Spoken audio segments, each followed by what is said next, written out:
Good morning, my friends. This is the Grim Flayer, and I hope you're doing very well today. It's been a long time since I've said that, probably close to 2 months now. This is my first Magic League in exactly that amount of time since the last one you saw. I am joined by a wonderful man, a co-pilot, a member of the mod squad, all-around awesome dude, Guy Catloin. How are you, my friend? What's up today with you? Good afternoon, my friend. I'm just looking forward to some early morning mono blacking them out. Doesn't have the Yes. same flow as jumping them out, but I'm ready to do it to some people. Junding them out is already controversial grammatically. Mono blacking them out definitely doesn't pass that test, but we're gonna do it anyway. I'm excited too. This is a donation league for Roman Ronan. Shout out to you, Roman Ronan. Really appreciate the support, my friend. Unearthed tier and generous donor beyond that, and we have at his request a list from the great M Hayashi. At least one time he's been the trophy leader on MTGO, and a viewer of the channel as well. I'm also a big appreciator of his content. You can check out M Hayashi, of course, on YouTube. I'll leave the links in the description below, and M Hayashi is known for monocolored madness as far as what most people would consider normal modern builds. And I don't mean the mechanic madness, I mean some stuff that's pretty much off the beaten path. And I know that Roman Ronan has been experimenting with a few different builds, trying to find what really speaks to him in Modern, and we are here to be the guinea pigs for this as a potential contender for, I guess, what he wants to bring locally. And this is also something that M. Hayashi's been playing online. We're going to do the same. We're going to see how it does for us. The only change that we've made to M. Hayashi's most recent list is Ronan was worried a little bit about too many ETB tapped lands. I shared that consideration. Guy shares it too. We cut 2 Barrenmoors, so there were initially 4, now there's down to 2. Just did the obvious thing, added a couple swamps. The swamps, of course, are always ETB, untapped. They make Castle Lock Thwain also less likely to enter tapped. Guy, what are your first impressions of this list? It's definitely an M. Hayashi special. It's also definitely, and I guess therefore, not what we're used to seeing in Modern.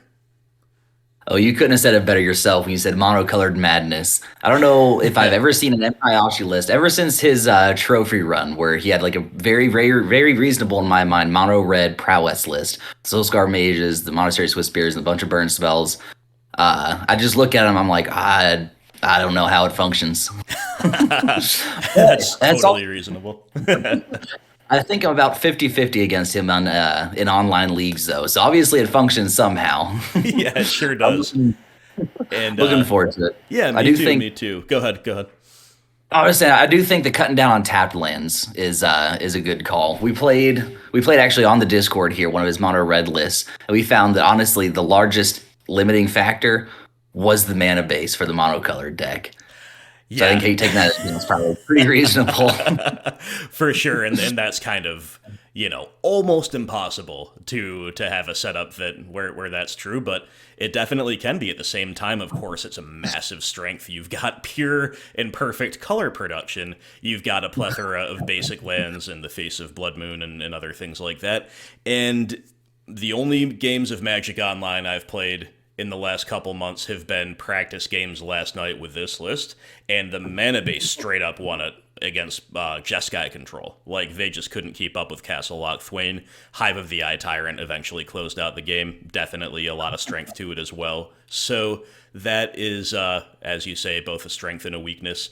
And if you look at the deck as a whole, we've got some staples: Inquisition, Fatal Push, Liliana the Veil. Torok is now kind of a staple, and that's about where it ends. You start getting a little more into the weeds with 4 copies of Murderous Rider. I've liked this card since it's come out, but it's been more like a one-of in my rock list sometimes, and this is, of course, a full playset. We've got Gatekeeper of Malik here for an additional aggressive body, if you can call it 2/2 for 3 aggressive. That also doubles up on our Liliana Edict effects. And then we've got Easy Prey.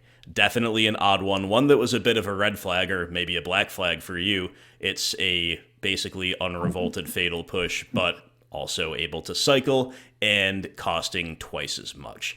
I think M. Hayashi believes a lot in kind of velocity in the absence of selection, in the ability of cards to do something and or cantrip when you cannot have card selection at your disposal, which you can't really as a mono black player, right? So Easy Prey, of course, removal spell that you can cycle away if it's dead. Nile Spellbomb, we're main decking 4 of them. Very relevant hate card right now, it has to be said.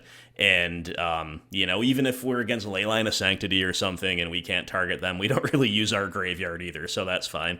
And, of course, it cantrips as well.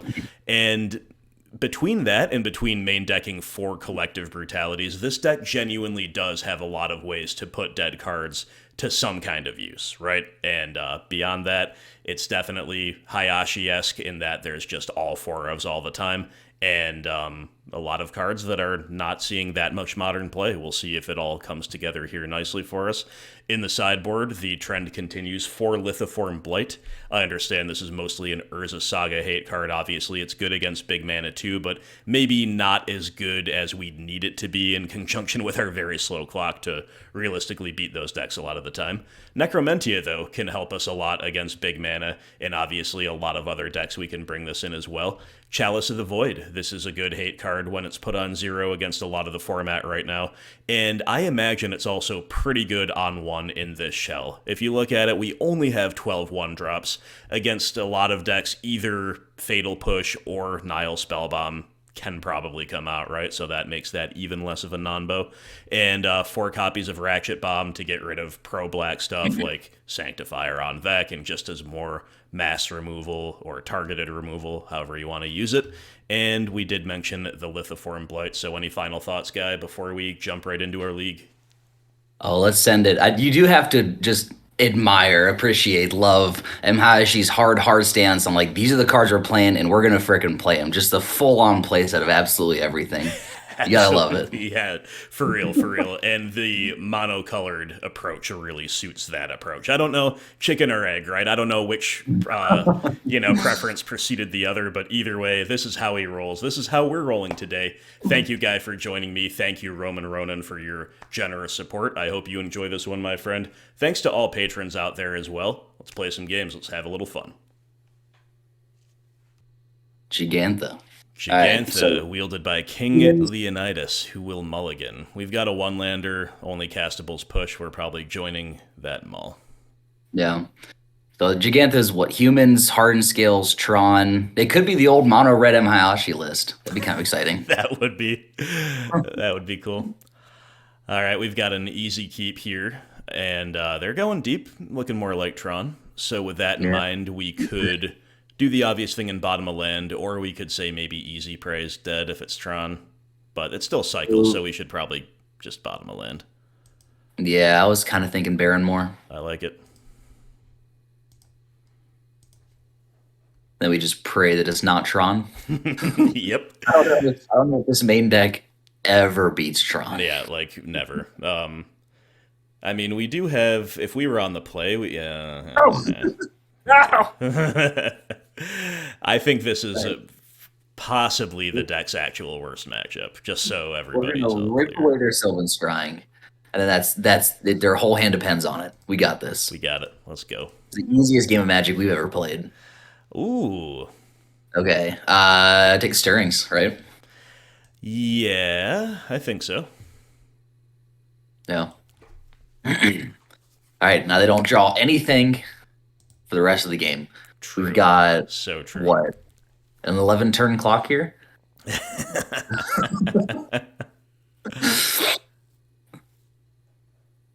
Okay, second power plant. They drew a land. And they drew Sylvan Scrying. My God. Son of a gun. That's horrible. Okay. You son of a gun. It's okay. We're going to cycle Easy Prey. So, we can cycle another Easy Prey. Let's go. All right, I think we don't play Turok for pressure. We got to hope that his discard wins us the game, right? So yeah, I think so. Yeah, so next turn he goes Expedition Map, fetch up Tron. So we have to hope to fade and pay off 1 turn, and then we get to Turok. Something like that. And then also for the rest of the game. But, yo, Gatekeeper. All right. What do we even want to draw here? Maybe Lily. I don't know. Murderous Rider. Huh. Something to play, I guess. Yeah. Do we play it or do we pass holding up Easy Prey and Swift End in case they like have a Karn or something that they find? No, that's reasonable. Yeah, let's hold a Swift End. Yeah, because okay, yeah, I forgot I was a War Planeswalker, so that was actually decent. Yeah, definitely could could become relevant. I can't believe they've drawn so well though. Uh, I can believe it.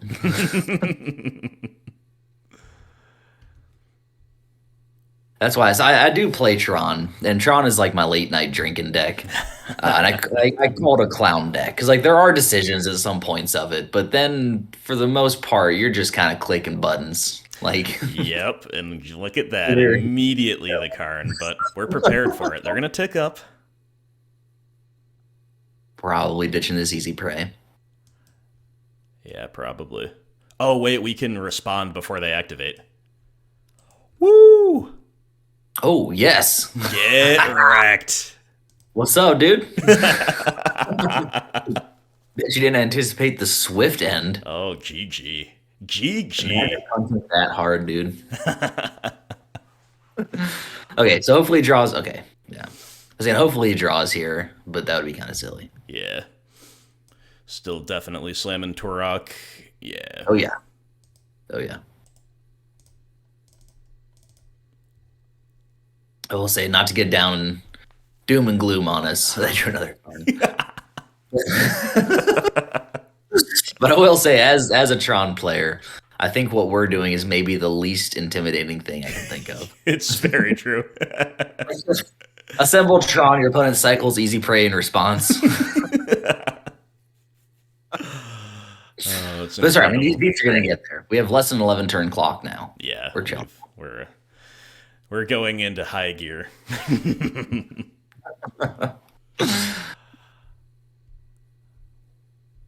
We are a well-oiled machine, is what we are. That's right, man.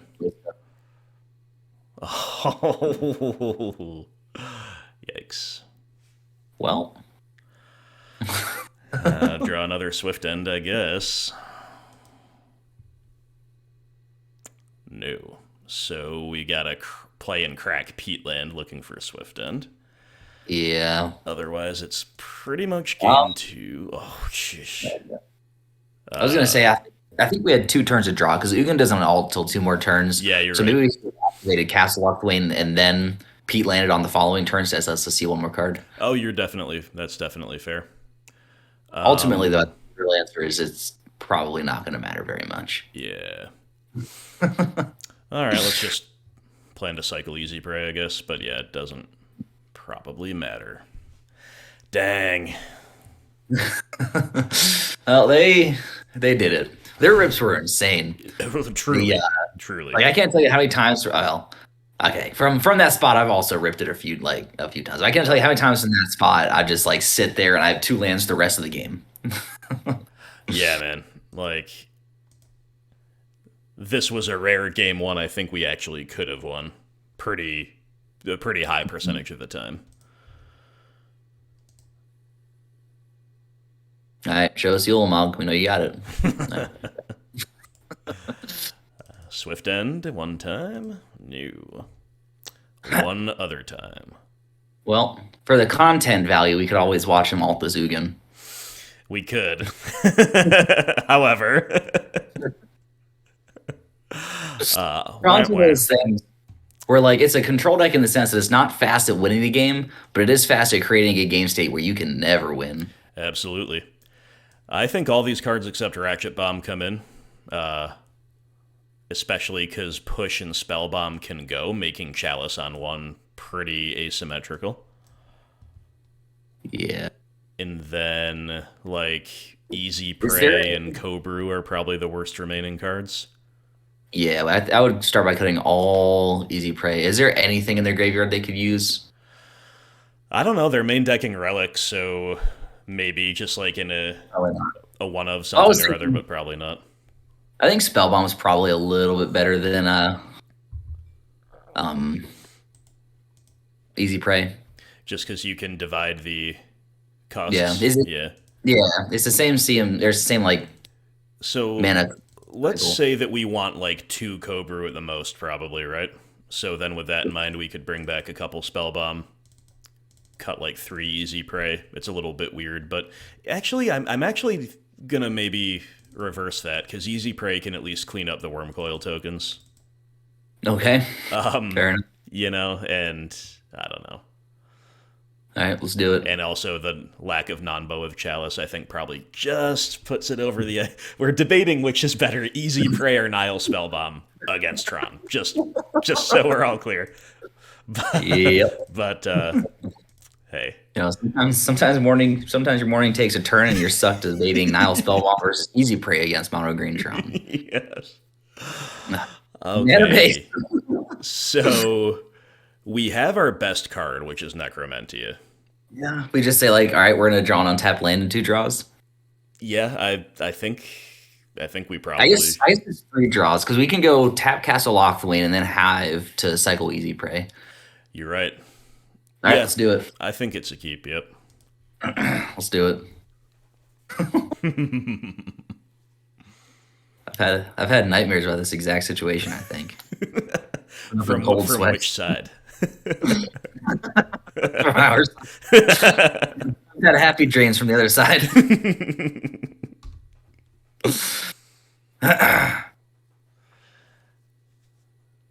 What did they? They kept 7. Okay. Terrifying. Okay then. Necromancer pulls from the hand as well, right? Sure does. Okay. All right, we're cycling Easy Prey. Yeah, we sure are. I There's was just, definitely like a code brew to try to like hit a, I don't know. yeah. If they'd like played a egg instead of a map, I would say maybe, because then they might be on a Sylvan Scrying dependent plan. But Right. all right. Oh, they could 7. You should Come on. clench. Clench. Yeah, let's Oh. go. All right. Okay. Let's read Necromentia. Card name other than basic land. Target opponent's graveyard, hand, and library. So we're just basically naming either mine or tower, right? Yeah. And we Flip a coin for it. We got to name tower for the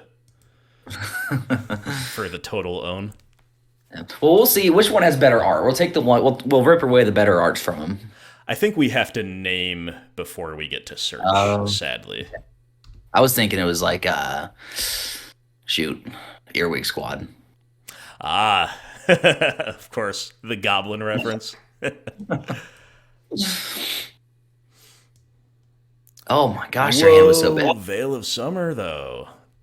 How do you keep Triple this? How do you keep Oblivion this? Stone. Yeah, that's not a good keep. All right, exile, exile.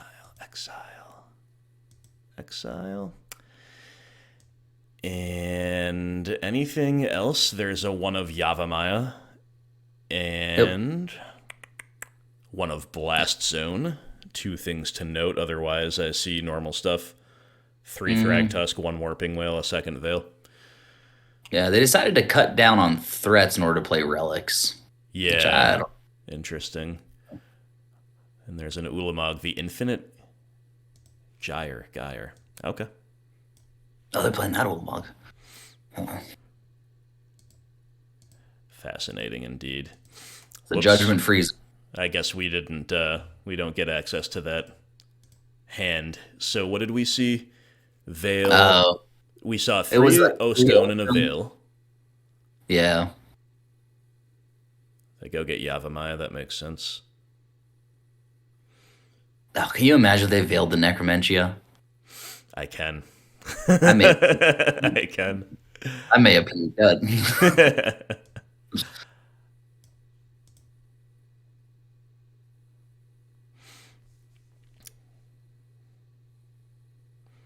Grabbing up all the utility. Mm-hmm. So Veil is held up. Lily's looking like the play. Yep. Yeah. 4th land isn't bad. Do we want Rock instead of Lily now? Well, Turok still gets veiled, right? Target opponent. Shoot. Okay. Yeah, Lily. Man, screw Veil. I know, right?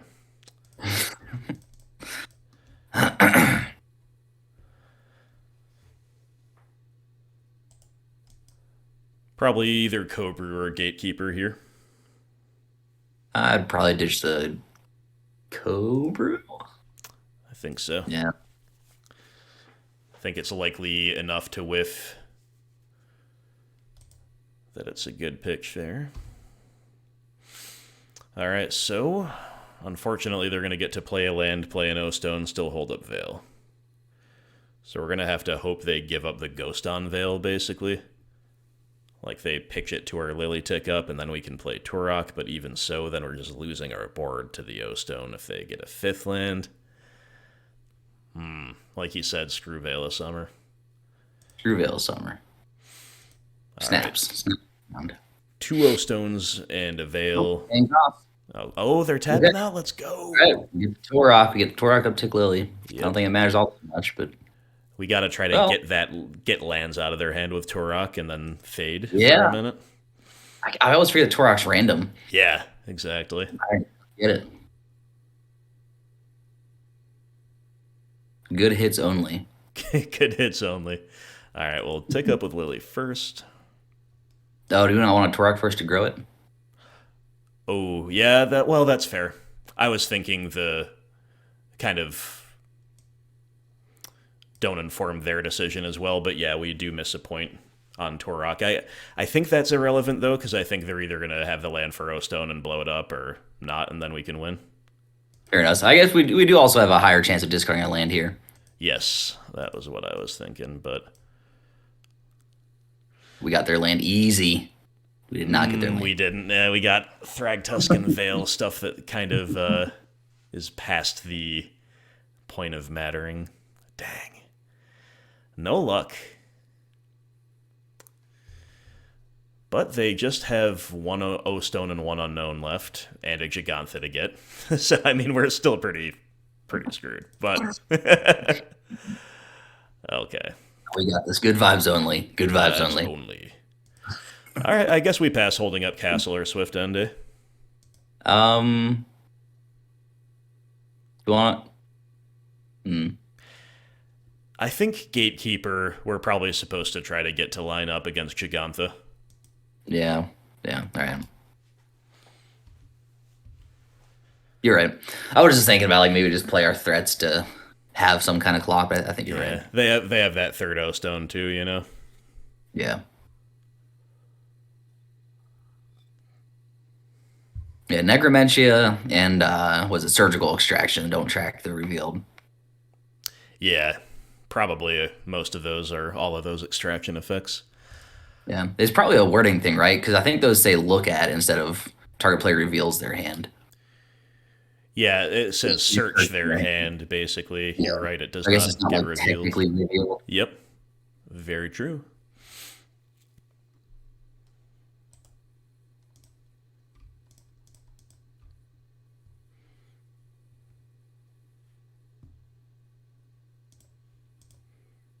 Easy prey.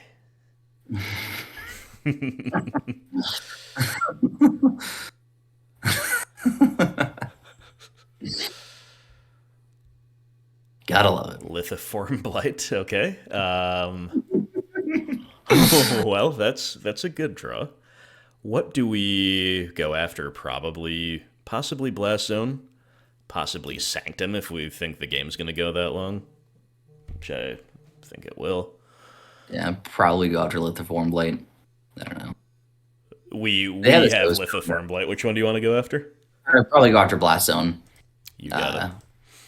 Yeah.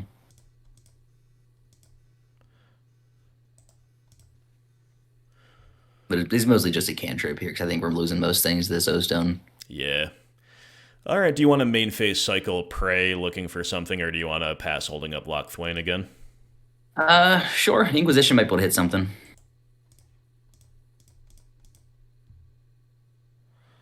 All right. Land can't hit much, though.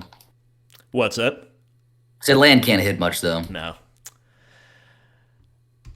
You said the opponents, they hit us pretty hard.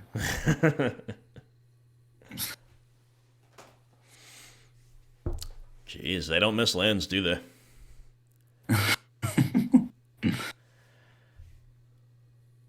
There's 7 mana now. Ugh. And not just forgetting about Gigantha, maybe, or I don't know. I would assume forgetting about it. Yeah. All right, so maybe we start pressuring now. We activate Hive and just play Gatekeeper now that we have 2 removal spells in hand. Sure. Yeah.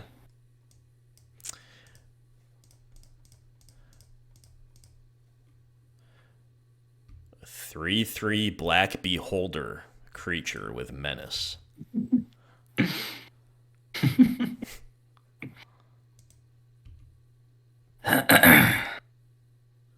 Just get Veil of Summer out of spite. If we had been able to Turok on curve, it could have been a whole different game.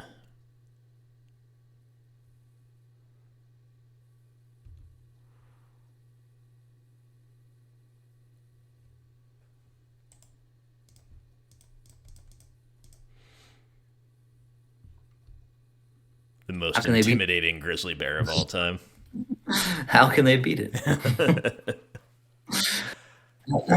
I used to have a back like kind of before I got into modern a little bit. I had just a bunch of casual decks, and I had this mono black just removal deck, and it crushed all my friends. I played like Gatekeeper Malachur, and I was like, that's dude, Gatekeeper's incredible at the kitchen table. I had a Vampire Tribal that pretty much the only removal in it was him.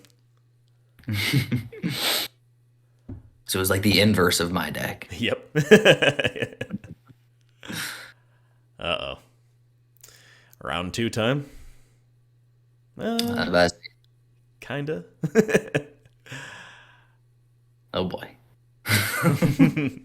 Oh boy. All right. Unironically, another Gatekeeper would be a pretty good draw here. Yeah. Wouldn't be bad. Lily, Chalice. That's not the best draw. No, but I think we probably play it on 1 and then pass holding up Swift End. Yeah. Could also get in a swing with Menace, but I think we've got to shut off their draws if we can. Yeah.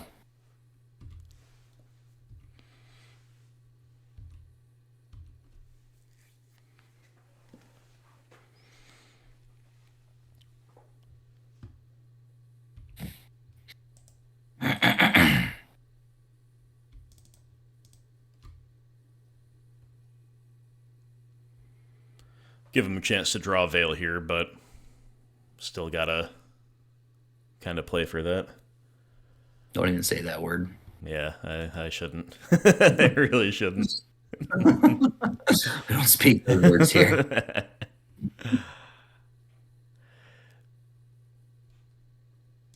So they've got 1, 2, 3 of their eggs and maps already cracked. So they have 10 dead draws, right?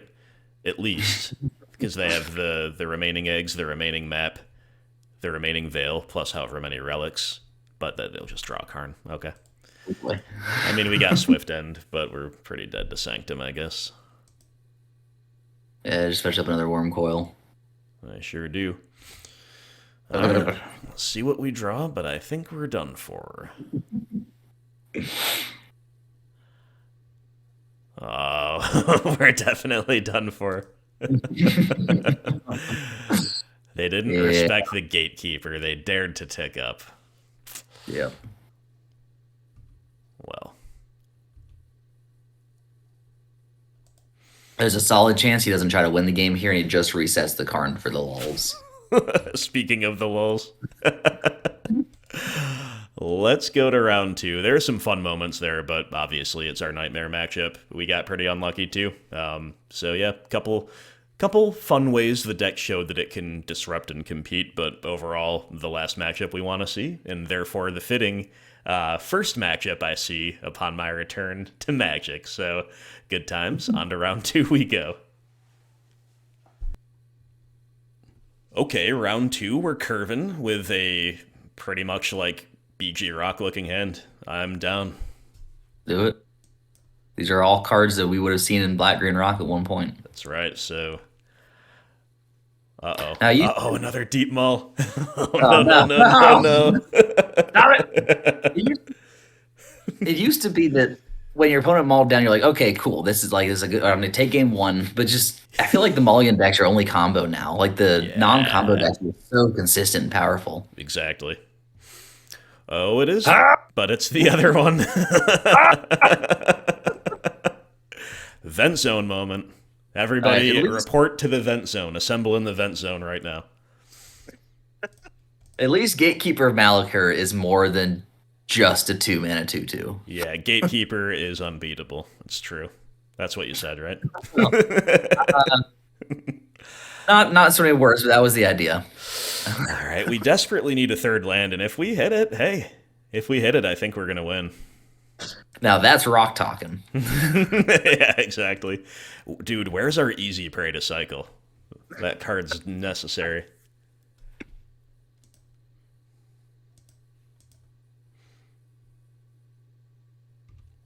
All right, one time untapped land. Come on, come on, come on. Yes!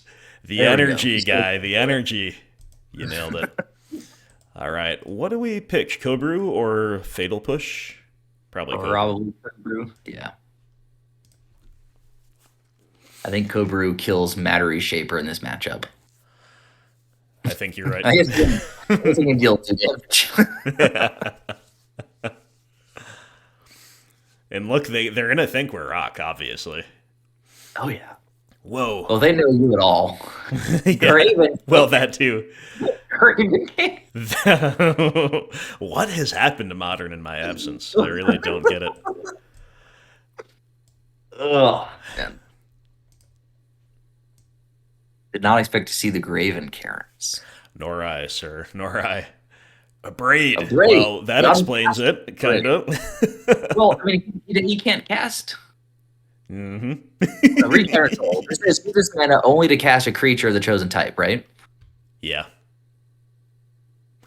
Since mana only cast. Yeah, so he can't filter Cavern into Graven. Nope. So there's more. There's probably an Urborg in here, and God knows what else. Full story. Prismatic Vista. Okay, now we're getting somewhere. So this is that mono red Eldrazi list. Gotcha. We probably want to play out a Murderous Rider in that case. Like ditch Lily, play out Murderous Rider. I can get behind that, but they will be playing Smasher next turn if they draw any land.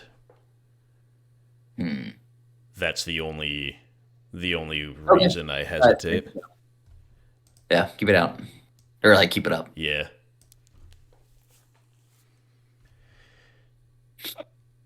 They didn't play Chalice at all last turn. Oh, they're just protecting. Probably just wanted to. Yeah, Smasher. Sure. All right, no lands. No lands ever. I guess even if they do hit a land, it's kind of whatever. Yeah, exactly. Murderous Rider, we ditch probably Gatekeeper. Yeah, probably. And then we just alt the Lily and put him back to 3 lands. Or maybe uptick for a turn, get a little bit lucky. Yeah, we'll see what we draw, but could go either way for sure. You know, what if we just let it hit Lily? Does it now? We want the alt, right? Yeah, I kind of want to either. Yeah, I want to alt either this coming turn or the next. I'm not sure which one. Maybe we'll see what we draw, because if we don't want to uptick for another turn. Okay, like that was the play, apparently. Oh, Sweet. Wow. All right. Okay. Well. Alrighty. Okay, so is Lithiform Blight even worth it here? I don't know, but I bet it's better than a few things. And Brutality, Spellbomb, looking sus. What else is in the list besides the normal Etron stuff? Well, like, what's red? So normal Etron stuff, I don't think they play Karn. They play Eldrazi. What's the gain control? Is it Displacer? Yeah, I know what one you're talking about. Then, okay. Yeah, they play Ragavan and then a Bray to get around Chalice's removal. I think that's it. Okay. So we want both push and easy prey in, right? And Yeah. even Brutality is not terrible. So I guess Spellbomb's the cut. Mm. What do you like better between Necromantia and Lithoform Blight? I probably like Blight better. I do too. I think this is fine. I think we could trim a Brutality and, like, play one Necromantia, but I'm not even sure we're supposed to. Yeah, I mean it's just there's so much different than Tron. Yeah. Want to I run it think like this? Do the Hayashi 4 of plan? If we're not sure we don't play hedges, we just play it all or nothing? we got to send it. You got to think like Amahashi to win like Exactly. That's what we're missing.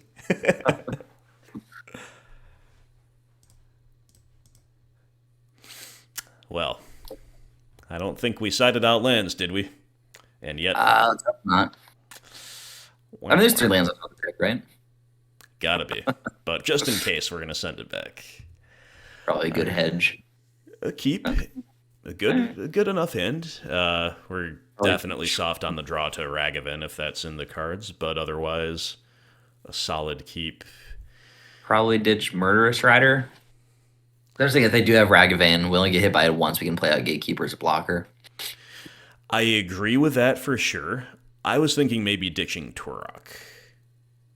Okay. We both mulliganed. We're on the draw. Like, we've got Lily too. I think the guaranteed 2 for one of Rider is probably better in this case than Turok. Sure, let's do it. I like it.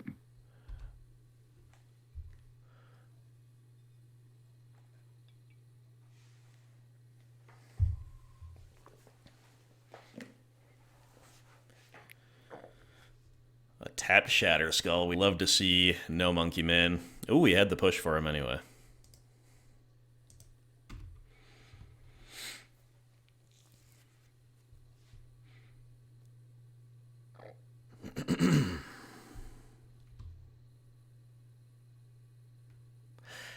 You know, this is kind of interesting in Tron, given the propensity to get up to X for unholy amounts. Yeah. I mean, I'm I'm not saying anything other than interesting, but No, it's definitely interesting. yeah. I don't even think they play maps in their deck. Probably not. All right, we're just going to hold up more and push, I guess. What better move is there against Tron? Yeah, there's none. You really, against Tron, if you guys don't know, you really want to play reactively. You, like, just take your time, just bide your time, don't do anything, don't worry about your clock. Search for those easy praise. Yeah, exactly. Let the game develop, see what happens. All right, this is something that push can't kill, it looks like. Oh, it's Blood Moon. What? That's Bruh. okay with me. Yep. I like that turn 3 play. What? Okay. Wow, I wonder if that's main deck or if the opponent had the gall to see mono black. Let's bring in Blood Moon. Wow, they know about all of our utility lands. Sadly for them, it's just all swamps off the top, so that's pretty hype. Funny enough, I always joke, and I'm actually mono red list. I always joke that Blood Moon is like the only reason that his mana base is functional. Yeah, that is pretty much. I think we should lose push here, even though it makes our hand clunkier. Like, Yeah, I'm with you. okay. We want that third swamp for a kicked Gatekeeper, and the Gatekeepers in general are just strong.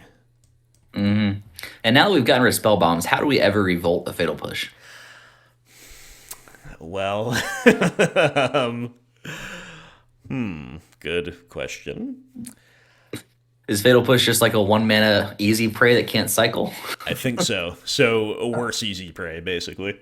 I listened to the list that Ronan sent me, and the deck tech, in the deck tech, or maybe in the gameplay, because I watched most of his league, he explains that the 2 peat lands we have used to be fetch lands. He used to have a couple fetches to, thin a little bit, but mostly for revolt. So I guess peat land, in theory, could revolt push as well, but not under the Blood Moon. Anyway, there's our easy prey. Do we... I don't know what to do here. probably ditch the easy prey. I mean, if he kept this hand, I'm assuming that he has a reality smasher coming down, right? So we want to hold up the murderous rider. I definitely agree with that. I wonder Yeah, I if it's think one of the gatekeepers because they're with Lily. They're hard to use proactively. It's either sure. that or an easy prey. I agree. Yeah, I mean, easy prey can cycle. Yeah, We got two keepers. Let's do it. he got their duplicate Blood Moon. I want to know if it's main deck or if the opponent saw a mono black deck and decided, you know what, we're gonna blood moon him. Oh, now if he just plays this out next turn, just casting this gatekeeper is gonna be great. Yeah, dude, exactly. That's what we can hope for.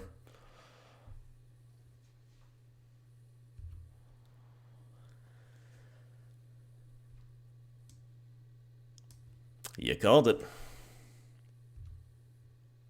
Yep.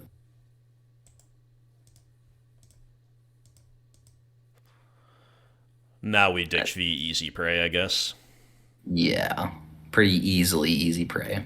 Because even if we have something we want to keep more than the gatekeeper, or maybe we can play two things next turn. Yeah. Whatever, we'll see.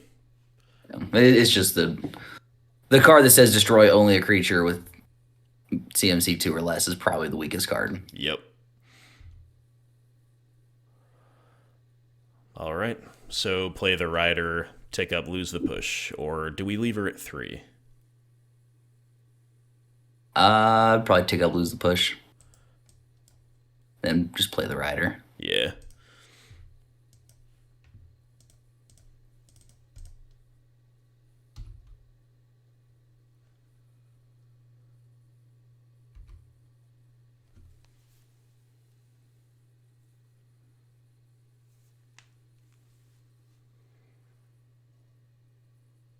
Oh no. Bro.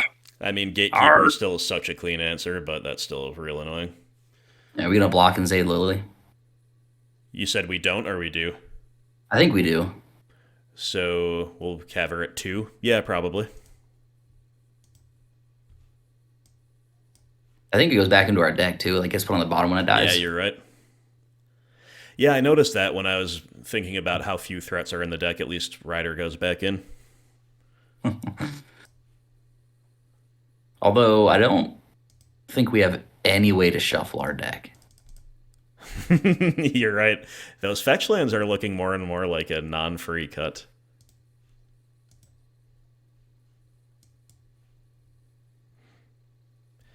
Gatekeeper showing up big. Lily at 3. All right. Definitely anybody's game. Ironically, the Blood Moon is definitely hampering our late game potential here, between shutting off the fetches and the redraws and everything. Yeah, I do think that the it's probably a much better force that's a Blood Moon than like a Reality Smasher or No, a for Thought sure, for sure. Ooh.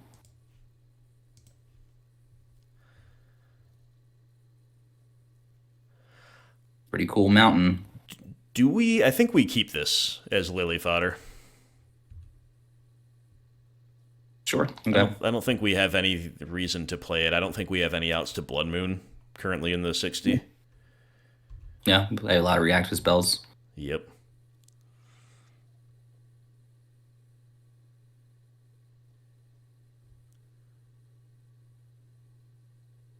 All right, so Eldrazi Displacer has haste and Reality Smasher has haste. I've already beaten 2 of their 4 smashers, and oh, come on now. Oh, Fury, that's pretty awful. Oof. Jeez. That's not great. No, sir. So we're going to need another Gatekeeper or Rider or Lily. Yeah, that's a good number of outs. Not that, not that. Yeah.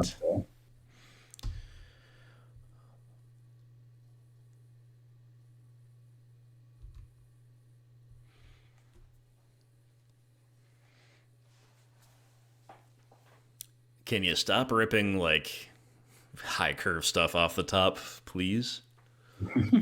So I don't think this deck even plays Tron lands. Doesn't look like it.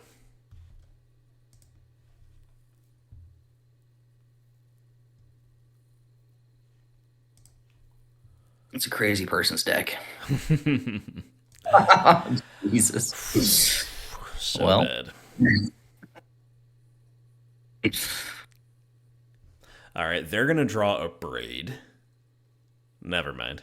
I was trying to think of a world in which they like have a spell in hand to take with Kobru and a target to kill, and we gain the life. And nah, not happening. Oh my goodness. Oh, info time.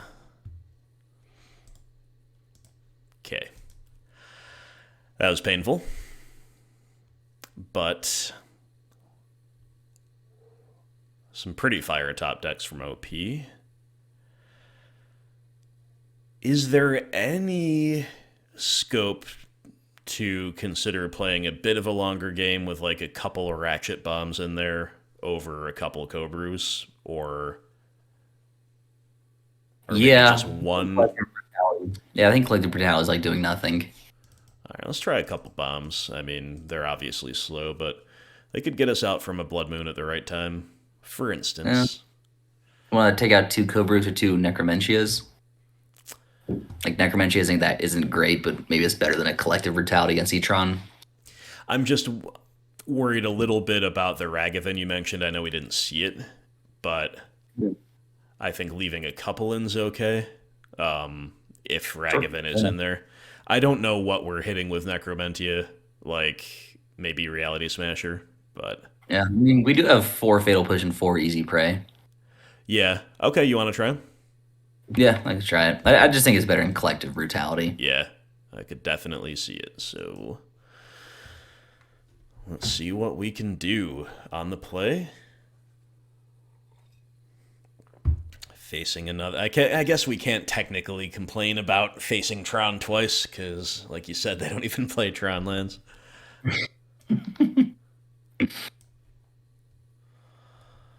Ugh. Ah. Yeah. I mean, it's a good hand. If we had a second land, it'd be a snap keep. Yeah, then we gotta ship it. Probably supposed to ship. Okay. I guess we're keeping this. Oh, suppose so.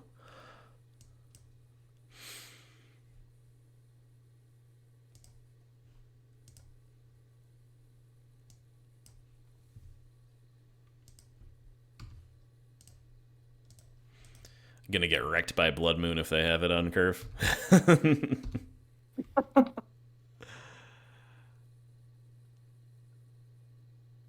Oh, we can't even cast our Lithiform Blight because they play a fetch land.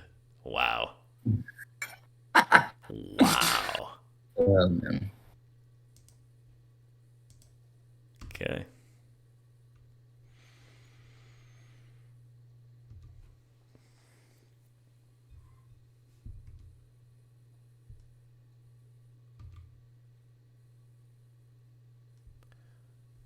They think that we just kept like a bad hand up with Lily, I bet. If only that was true. This Dash Monkey. Chalice on Chalice. one. Okay. So we're gonna blight the mountain unless we find something better. Actually, hold on. Look at Lithiform Blight. Tap to add Okay, so it's the gonna add waste. colorless. Yeah, Any color. I just Okay, checked so that too. I had the same Yeah. exact thought as you did. No.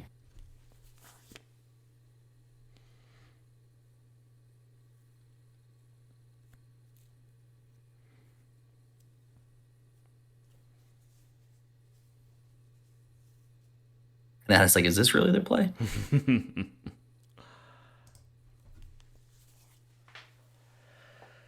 All right, Turok next turn. It's the worst they could do here is Blood Moon, actually, I think. Yeah, I would imagine they're not in the deck anymore after that game too. Yeah, But hopefully. people are crazy. People are crazy. I don't know. It's just a displacer, reality Yeah, smasher, looks like it. Oh, Reshaper. shaper. Yeah, I always get that. For some reason, I get matter shaper and reality smasher confused in my head. Yeah, fair enough. All right, Turok time. Yep.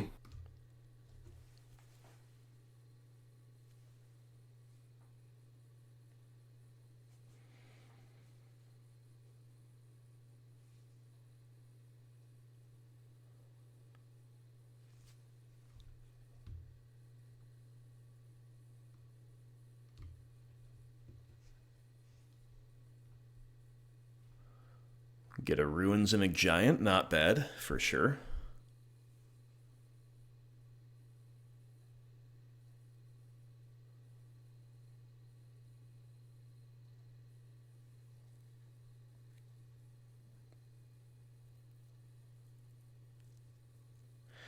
What's Worth their play noting here? that if we draw like a Fatal Push and we get the Ratchet Bomb down at any point, we can just immediately crack the bomb to Yeah. clear the Chalice, generate Revolt, push something.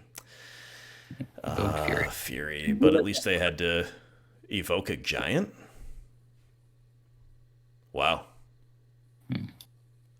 Yeah, so Turok really X for one of them, and then they play Ragavan in their own Chalice. Okay. Okay. We take them. We take what we can get. That's why you want a counter Souls named Pirate. Yeah, exactly. Yes. Necromentia. Okay. All right. Probably the move. Probably Necromentia. Necromantia plus Ratchet Bomb or something. Yeah.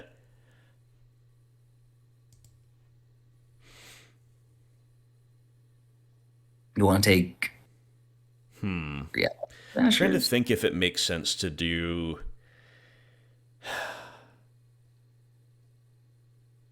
Yeah, it is probably Reality Smasher, right? Ragavan's locked out. We've already beaten 2 Giants. We've already beaten 1 Fury. They can't cast Fury as easily. They draw Eldrazi Temple. They can cast Smasher. Could also take Thought Knot Seer, but probably Smasher. They're only at 3 mana. Yeah. Without a mana in hand. Right. But we are just such a slow clock deck that I think we certainly play for the late game. The other thing we could do is crack Peatland and see what we draw first. Yeah. I know we kind of want to develop our mana, but... I don't know. I'm kind of behind playing Ratchet Bomb. I just think it's... Because I don't know what we would draw that would make us think one thing or the other. Right. Fair enough. Like Reality Smasher. Okay, so Necromentia for Smasher. We'll start there.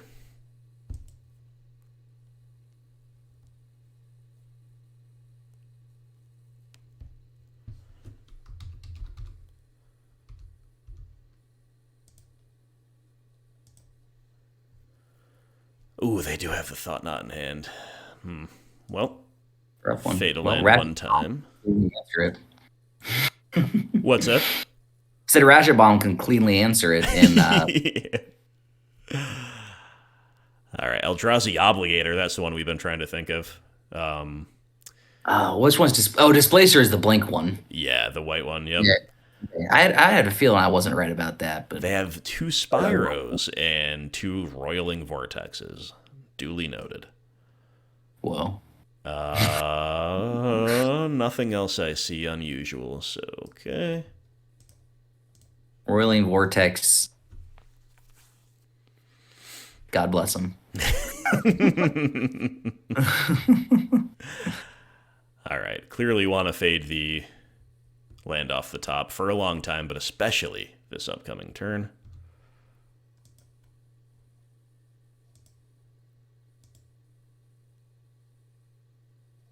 We do not, obviously. Why would we? Oh, man. We're going to start ticking up the Ratchet Bomb, right? Yep. Or baby, let's go. Man, can't catch a break, for real. And we need them, believe me. Yeah, that really sucks.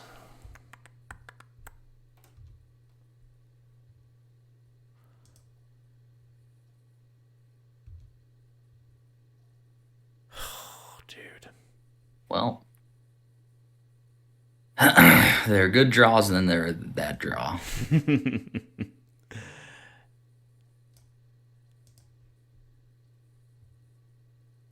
Oh my god. Okay.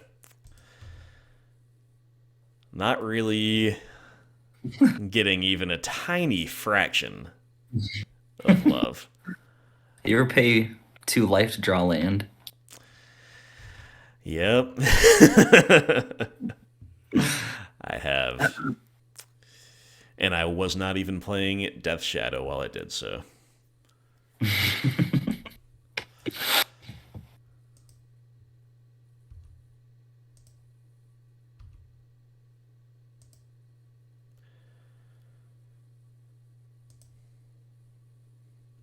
So if we crack Castle, we're down to 3, and we're dead to a hit from either one of them.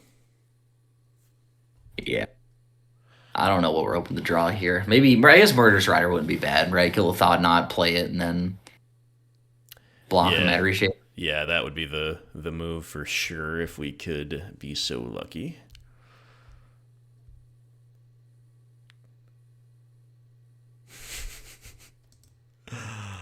Okay. All right, let's go. Let's go.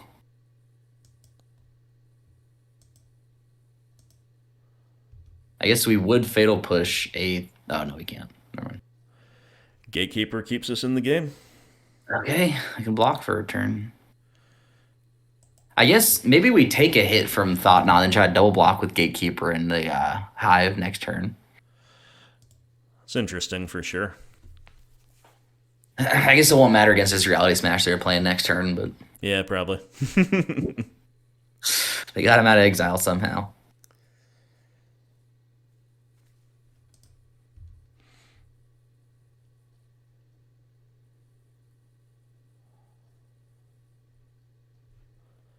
Oh boy.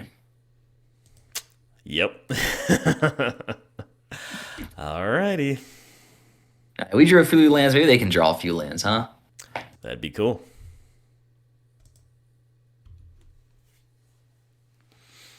Oh no, we exiled all the Smashers. Right, yeah. Well, that's what I was saying. They got him from exile somehow. All right, so I think we just take this, then we can have a double block with the Hive. I'm not sure. Well, maybe we do because we're still 2 turns away from Ratchet Bomb after this turn. Yeah. Do you maybe want to crack Peatland first to inform our decision? Sure. At the risk of them having another Thought Knot to follow up. Another Gatekeeper. Okay, so we just chump block. Heck yeah. Yeah, that I was going to say, that makes me want to jump. Yeah.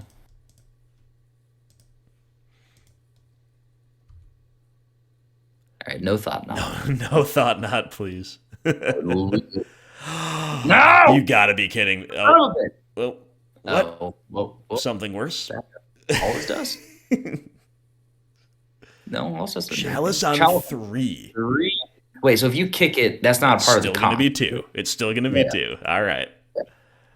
Not that one. This one. Okay. Wow. Yeah, I thought he added like 2 mana with the Eldrazi Temple. All right, so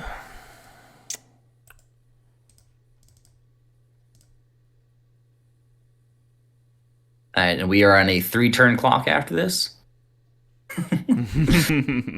Rick, for 3 draws, please.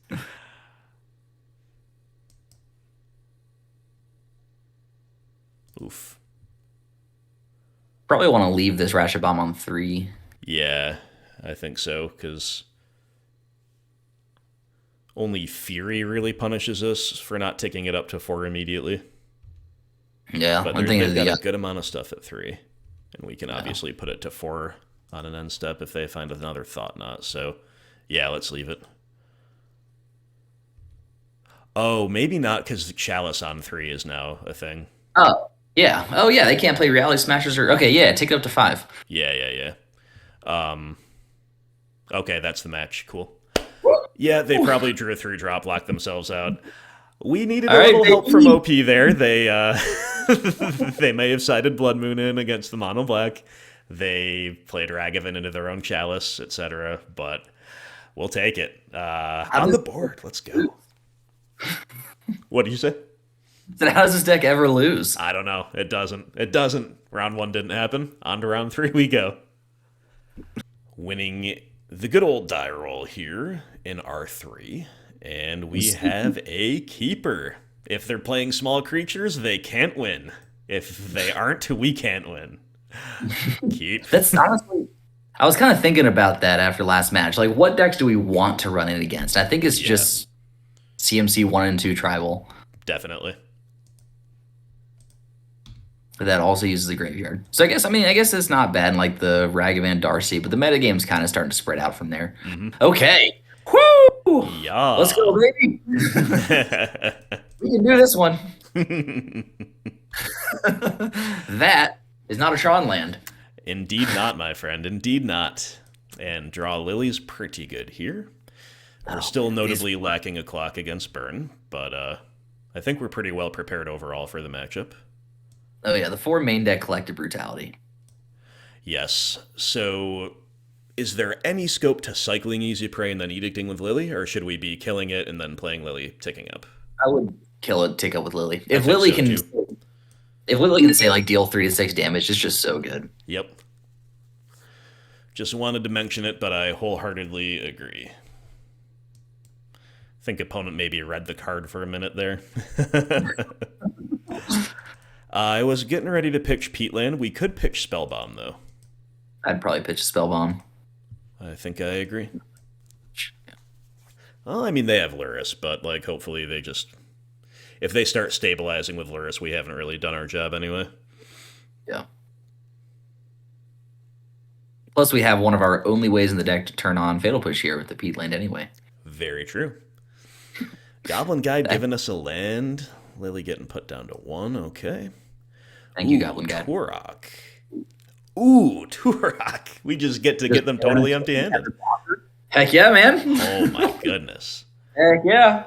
Whew. And this time I'm going to remember to play him first to max the P and T. Let's go.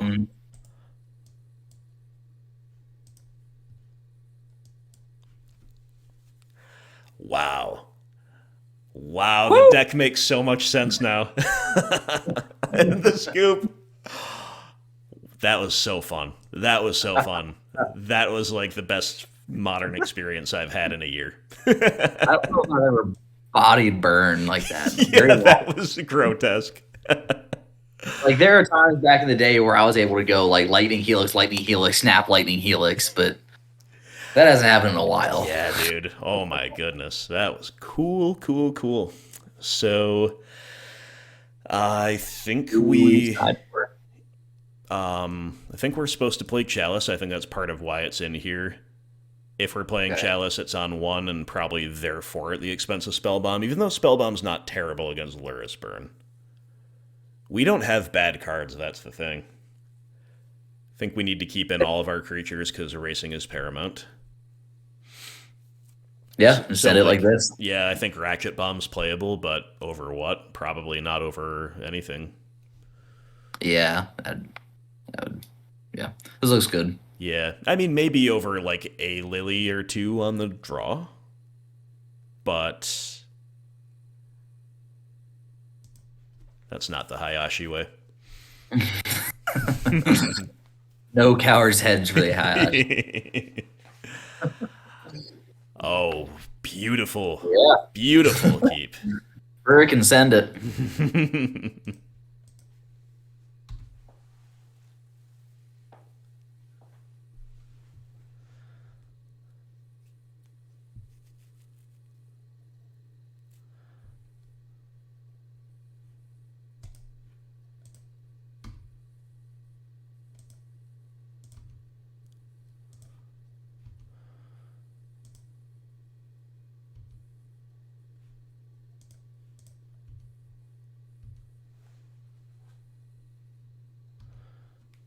Eidolon, most likely. Yeah. Royal Vortex. Okay, well, I guess we can gain something like this turn. Yes. And I guess we probably should, but, like, getting the Chalice down is tempting, too. Yeah, I think I like gaining some life while we got it. I think you're probably right about that. Probably, I mean, yeah, escalate pitching the other Cobrew. Interesting. Yeah, I think we push the other collective brutality.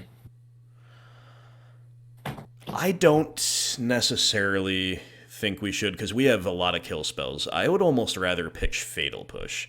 And it's just in case they tap out again, basically, at some point, then we can Cobra again. All right, sure. And plus, if we set Chalice on one before there's a push target, then push is dead anyway. Sure, let's do it.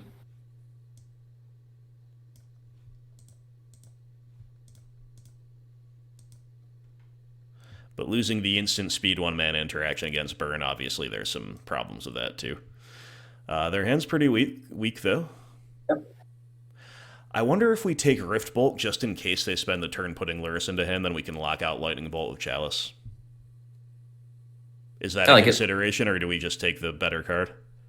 Yeah, I like it. Let's take Rift Bolt.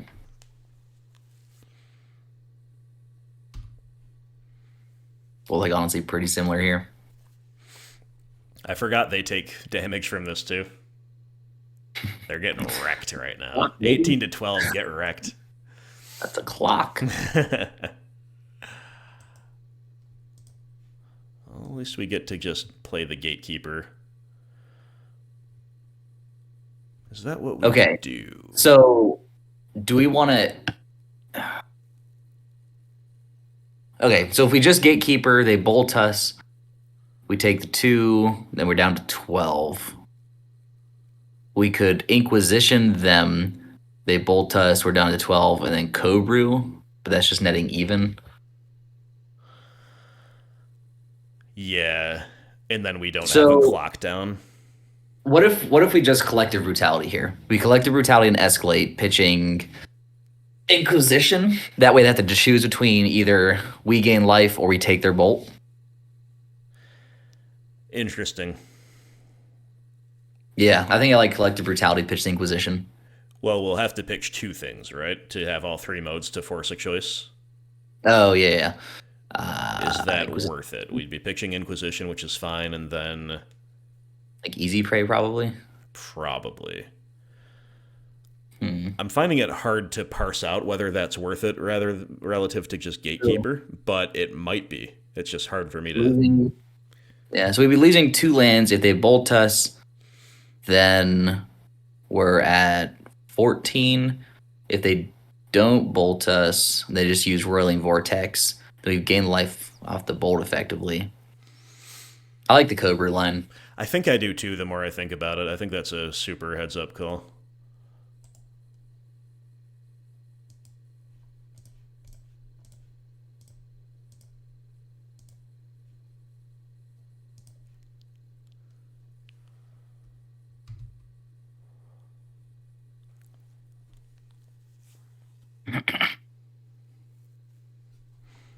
So they prevented the life gain. We snagged the bolt. Pretty nice on the whole. Mm-hmm. And now if they tap, like, yeah. Sorry, go ahead. Ooh. I was thinking, I think if they bolted us instead, we'd be at less life. Yeah, I'm not sure if that was even correct. So either way, now we get to play the Gatekeeper. They paid 1 mana for... I don't know. No. Play the Hive, and they're on a 2-turn clock, I guess, huh? Yeah, basically, but Lurrus's lifelink could complicate it if that gets online, but yeah. Yeah. The Hive is sweet, though. Potentially. We need another land to start attacking with it. Oh, do we? I thought it was 3 to boot up. 4 to boot up, yeah. Gotcha. Lurrus to hand. Let's go Torok, huh? Yes. Take Inquisition for sure. I'd take Lily. Yeah. I think that's the move, right? Let's see. Yeah, we got to have a way to kill Lurrus, so I think it is. Yeah, we're playing Lily because they can't buy back anything for 1 anyway. So unless they had a land drop, they're not buying back anything this turn. Yeah, good point.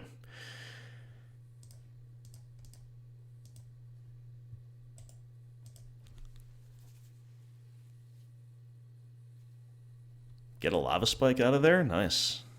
Ooh, That's that's pretty pretty big. good. Yeah. Pretty good. I suppose they were playing around life gain rather than Hmm. playing around Lily, but still, it served to play around Lily for them, kind of, but oh, they have to Rift Bolt the Gatekeeper and lose their Luris to the Lily tick up. Let's draw a land. Let's draw a land. No, we don't draw a land. That's fine. Still in a really good spot. Yeah, I mean they are at 4 life effectively right now. Yep. We could even like flex by activating Castle Lock Thwain against Burn, and it wouldn't be necessarily a bad play. Oh man.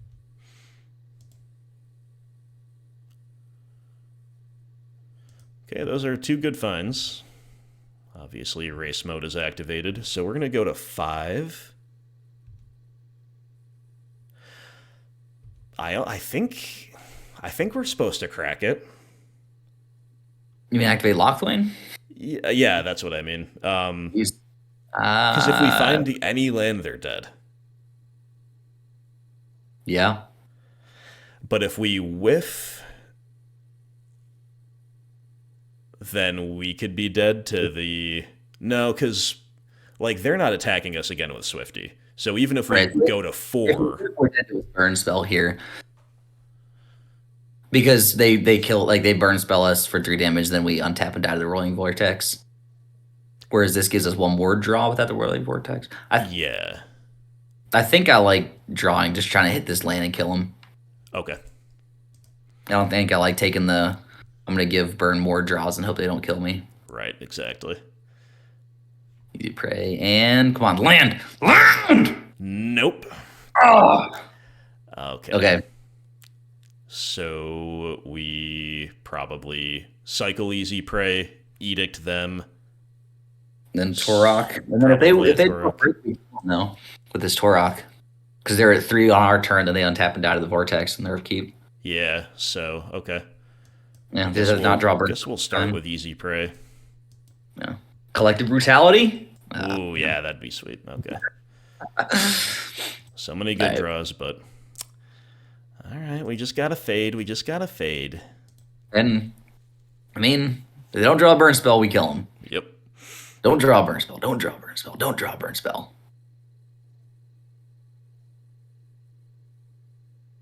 Ah!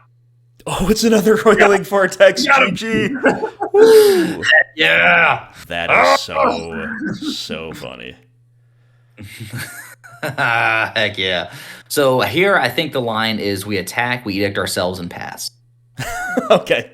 I think that's the strictly correct play. I'm with it. I'm with it. Wow, they didn't let us have the satisfaction, but like you said, we bodied Burn round 1. Very, very close. Or game 1. Very, very close game 2, but we get there. Pretty cool, man. Pretty cool games. I've always loved playing against Burn. This was no exception. Intense stuff, and we're positive going into round 4. Okay, well, we're going to have to send it back again, but, you know, we've been mulling pretty well with this deck, to be fair. So... I'm gonna cross my fingers and hope this is control. Yeah, we're not going to talk about Gigantha until we have to. Really. Or sorry, Kahira. Yeah. I'd be worried. We've got to keep. Yeah.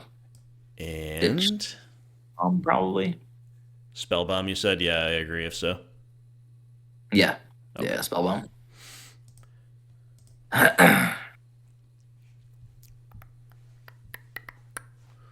All right, Celestial Colonnade tapped pass. Easy. Even then, I don't know how this matchup is supposed to go. Yeah, I mean, our utility lands are going to be truly amazing. And beyond that, it's a little hard to maybe get over the line with our small, dorky threats, but grind them out with the utility lands. Oh, no. Oh, boy. Oh, boy. Wow. Buckle up. Wow. Buckle up. And all of a sudden, I am having a real pendulum swing From the euphoria of playing a fun game against Burn to this. When in darkness or in doubt, run in circles, scream and shout. Okay, I will do that. That is. It seems better than whatever plan I'm trying to come up with right now, so.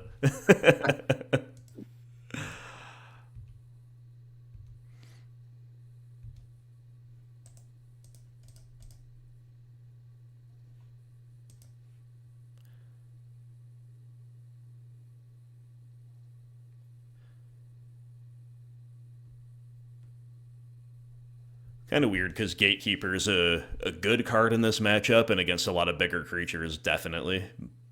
But it's so hard to use it proactively sometimes.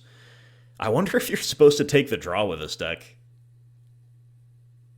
Probably not, but I guess losing the die roll is sometimes okay. Anyway, I guess we just pass Holding Up more and Swift End. Yeah. Or we could main phase cycle more. I don't know what exactly we'd be trying to find with that play, though. For 2 mana or 1 mana. So I think we just say go.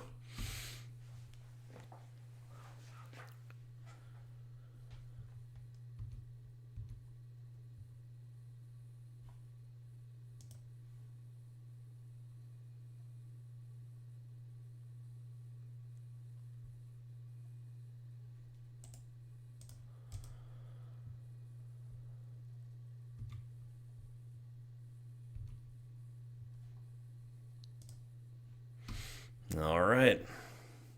We're just developing, I guess. Surely they're playing Omnath here.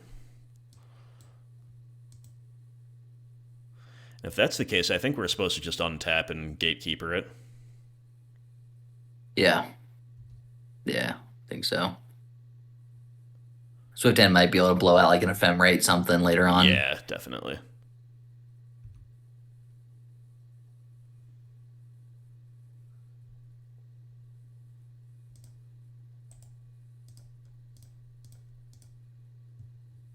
There's that Fatal Push that only reads to kill something with CMC 2 or less.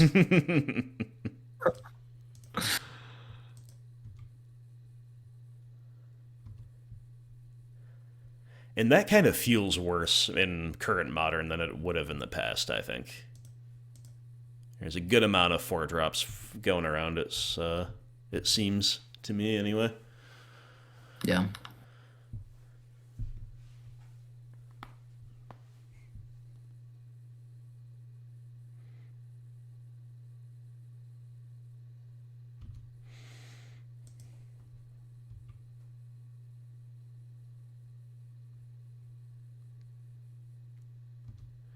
Really just a horrible, horrible card to face still. They have a 5th land, though. No, they don't. Discarding to hand size. That's one way to chip away at their resources, I guess. They lose Kahira. Oh, that's funny. That is just funny that they lose Kahira. Anyway. Get wrecked by the Gatekeeper of Malakir. I've got 2 more in hand, don't you know?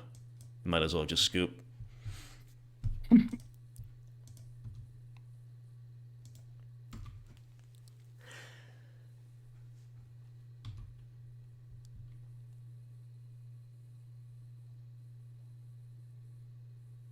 Another Omnath? I really think so. Yes. Oh my god. Who would win? Who would win? Oh, man. If I lose my will to live, does that turn on Revolt? Say that again? I said, if I lose my will to live, does that turn on Revolt? Oh, man. Ooh. Whoa, Revolts. Revolts. All right. Combo. Big boy Spellbound coming out to play. God.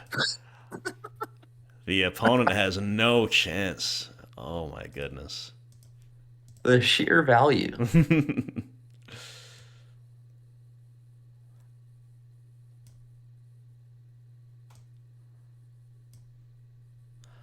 Okay, and then, just for style points, exile the Omnath. gotta What's get up, rid of bro? that 3rd Omnath for good. And an Inquisition, okay. With 7 cards in hand, maybe this one will hit. Sure does. Ephemerate and double ending. Just take an Ephemerate, right? Yeah. Especially keeping our shields down with our Swift End right now. Mm-hmm. We're truly operating on all cylinders, I think. Force them to spend prismatic endings on gatekeepers that I've already killed Omnaths. That seems like a moral victory, if nothing else. They can't even. No. Yeah. I was about to say they can't even prismatic ending right now, but I feel like this is probably a Solitude instead of the prismatic ending. Fury, no! Oh, horrid. They can ending right off of Foundry. What's that? They could ending off of Foundry, right? Right. Well, not for 2 with the caverns until they played the island. Oh yeah, fair. Anyway, yeah, that was rough. So do we want to just Swift End and play the Rider, or do we want to dig a little with Easy Prey? Probably Swift End, play the Rider. Fine with it. Yeah.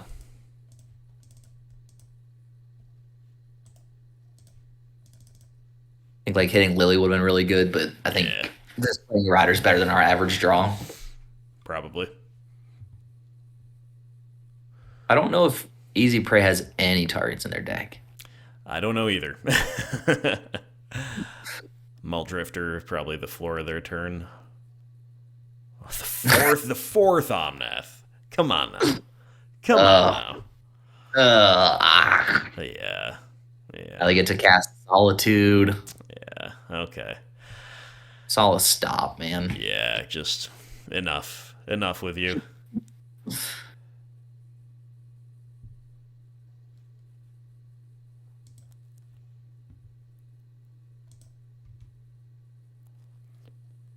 Okay.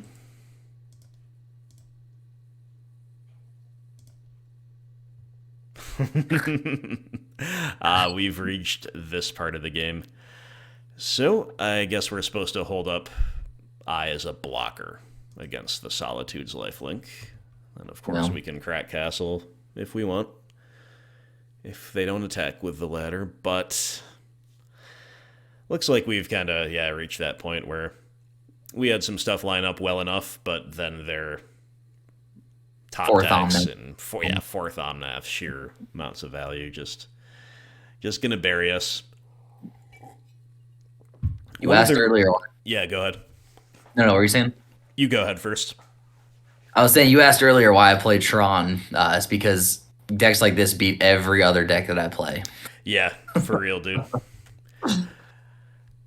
Yeah, I was thinking, like when I really thought about taking a big step back from Modern,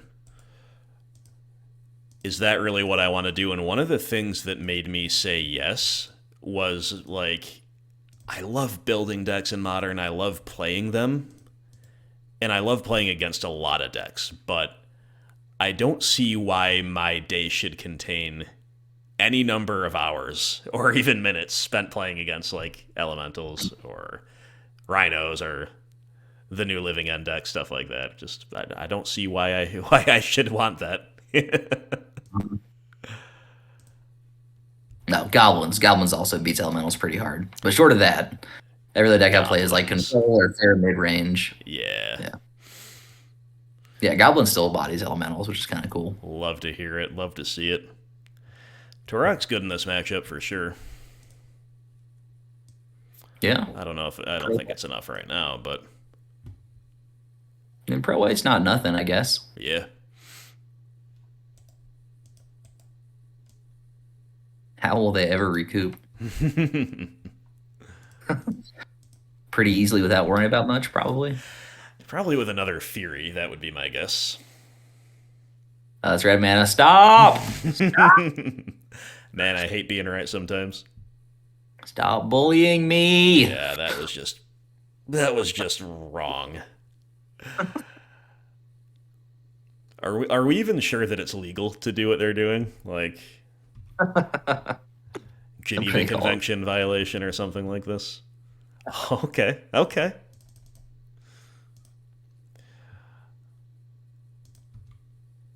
So then 2 hits to this Fury. Yep. So I don't know Yeah, I don't know what we need now. Evasion from Muldrifter, I think we're just pretty dead. But Gosh darn miracle. That's what we need. yeah, We need our deck to have Karn Liberated in it. yep. We could have played it. We had the mana. You're right. We were there. We were there. I don't think our sideboard does anything here. Maybe Necromancy is better than Easy Prey. Maybe. I think Easy Prey hits actual nothing in their deck. It might hit the Flamekin Harbinger, but I don't know if that's a trade we want to have happen. Right. But it does cycle, so I wonder. I mean, we played like 2 Necromentia before against the Eldrazi deck, and that was totally fine. Like a brutal. I don't know. Kobru can hit. Hitting It can hit. Ephemerate, yeah. Dramatic ending, I guess. And it kills Solitude and Risen Reef. Actually, Yeah. yeah, Okay. we'll keep him. That was a wrong instinct. Maybe I'm just not an Easy Prey believer. Gotta believe, bro. But yeah, I think 2 Necromentia and 2 Prey Out's totally good. That's probably all we're doing, unless we think like Lithiform Blight's cantrip is better than Easy Prey's cantrip. I'm not sure. I don't think so. I don't think so either. All right. Functional hands only. Let's go. No mulligans allowed. Yeah. It's not what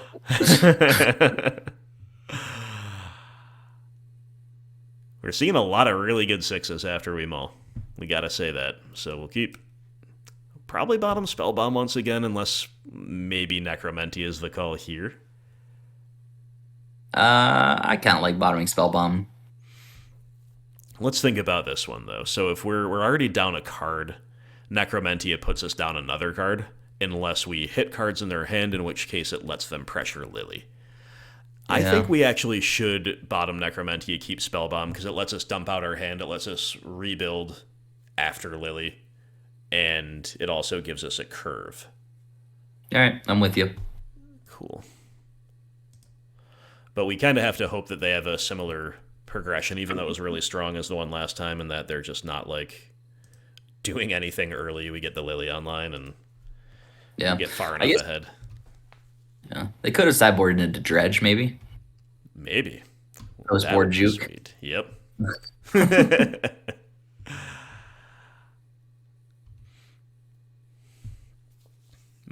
Interesting. We'll probably play the Turok here. Yeah, just cast Torok. I'm about it.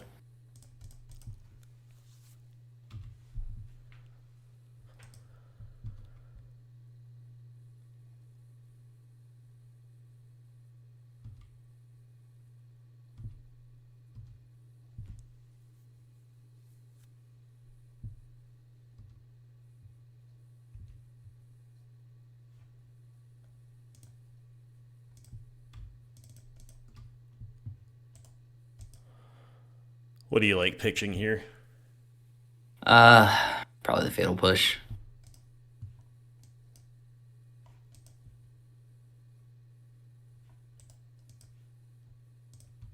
Just, I mean, funny enough, I feel like Collective Brutality is easier to kill something with than Fatal Push. I know it is strange, but between that and tag and Ephemerate, and being able to like fully escalate even next turn, depending on what we draw before Lily activates, I think it's the right keep. I agree.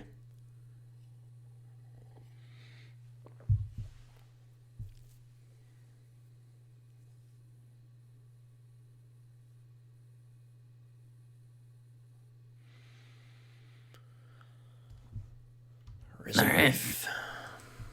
Gets hit by Collective Brutality. Sure does. Ooh, no.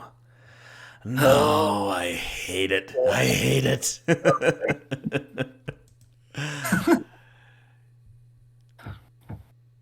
Oh. Oh.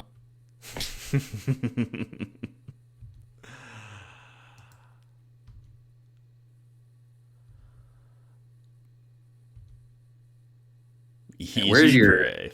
All right, we're gonna turn that into 2 life, I guess. Are we turning into life or trying to snag an Yeah, ephemerate? yeah, you're right. We probably should. Look at the hand, kill your thing. Yeah, it's like they're not trying to blitz us. Yep. Like if they're killing us because they have overwhelming card advantage and things in play. Ooh, wow. Definitely the right call. Holy moly. Okay.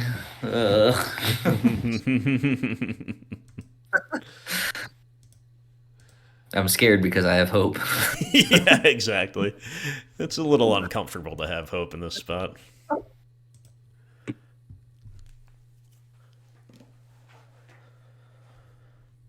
Kahira? Tef. Okay.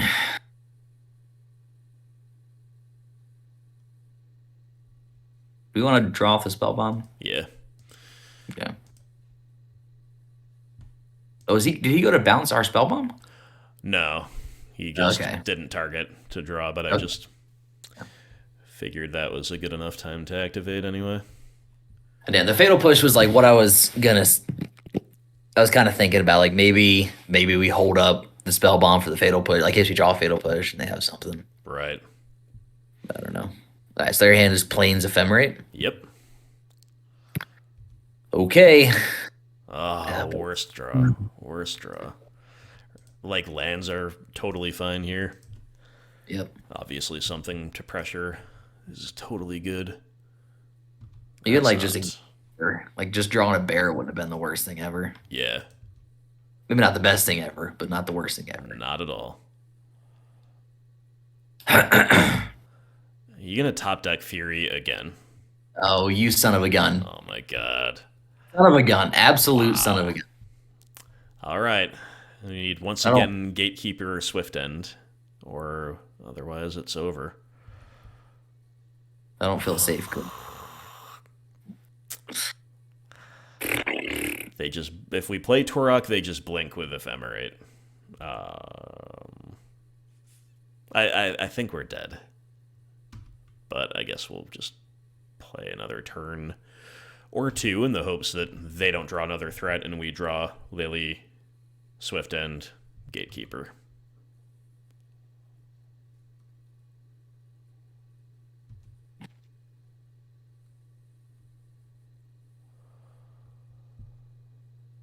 Oh boy. Okay, here in hand, so we've got like one turn to do it. Come on. All right. It's not as good though, because obviously they can blow it out with Ephemerate. Oh yeah, they have ephemerate. Yeah.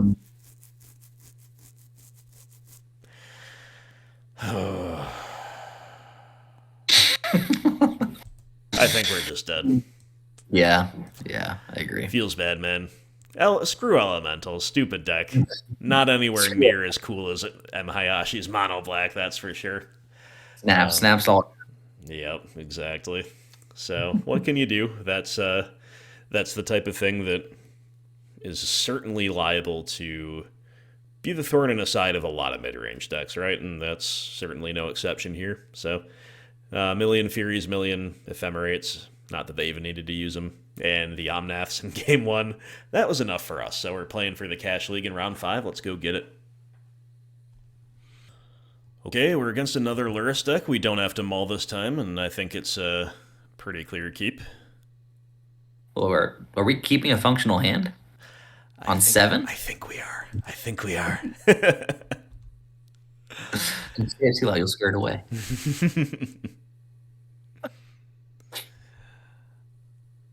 This is probably like Jund, Ragavan, Saga stuff. Yep. For which our hand is perfect. Now we're not playing around main deck Veil of Summer here. God, no. Jund Yeah, Saga, yep.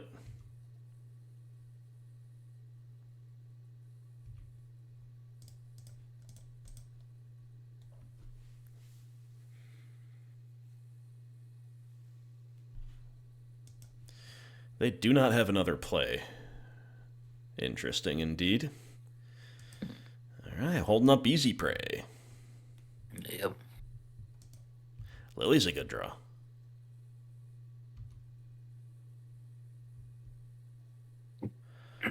Oh, please don't have a third land. Oh, dang. Looked for a second. Okay, so do we cycle easy prey here? Let me remind myself of what Saga is going to do. So on our end step, they're going to make a token, then they're going to make another one next turn. Yep. So we're going to have... I mean, if we don't cycle easy prey, then we just pray and push them. Yeah, might not be the worst. I think that's probably what we're supposed to do. Yeah, agree.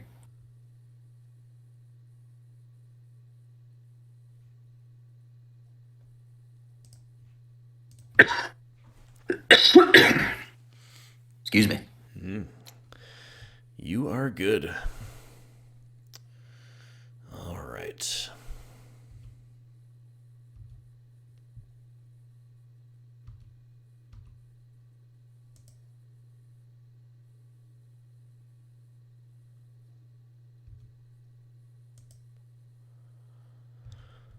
We'll let them search before they know that they're losing both. Yeah, Shadow Spear makes sense.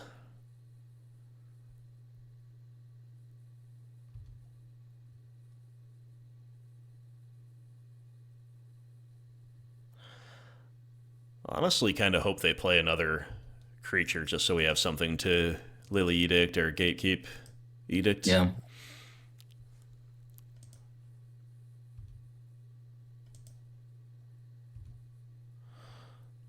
All right. So with that in mind, we're becoming very mana efficient if we just untap, but I think it's an option. I kind of like being able to go Lily uptick next turn. Like, even if we addition to the Peat land. Okay. I think that's totally reasonable.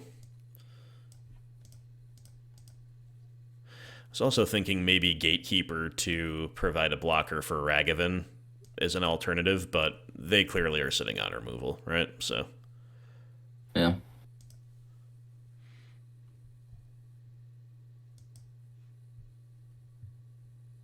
Inquisition would be a weird draw. Yeah.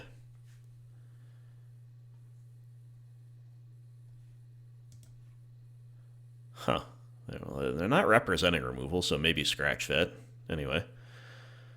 Yeah, so we want to just ditch the swamp, play out the Peat land? Yeah, I think so.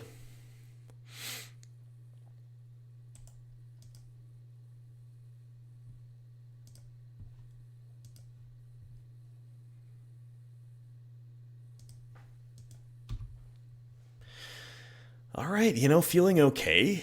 Worried about Sagavan, worried about another saga. Basically worried about the pushed cards, right? But on the whole, we're keeping up. Okay, Unholy Heat. Tarmogoyf, very beatable. Hate to always say that, but it's true. Yep, and that's the whole reasoning behind my whole new Jund deck thing. Yeah, we've got the number one Tarmogoyf loyalist, Sal, in our Discord, but we've also got the number one Tarmogoyf disrespecter, which is you. As unfortunate as that is, and as much as I love the card Tarmogoyf, we cycle back around to it being good, I'd be ecstatic. Absolutely. Now, that being said, with Luris and a more low to the ground deck, I do think Tarmogoyf is pretty good. Yeah, definitely. I mean, it's cool that it sees play in Vintage, Like, it's always going to have some kind of home somewhere in a very powerful context, but doesn't mean it's like a no question for of in Modern like it used to be. That Inquisition hurts for sure. That was our remaining 2 for 1. Okay. Okay. I think that as much. Plus Spellbomb. No. No, I just think the Boomer Jund list need to kind of start separating themselves from Tarmogoyf. My next one I might start fighting is Liliana the Veil, but I don't even know if I want to accept that one.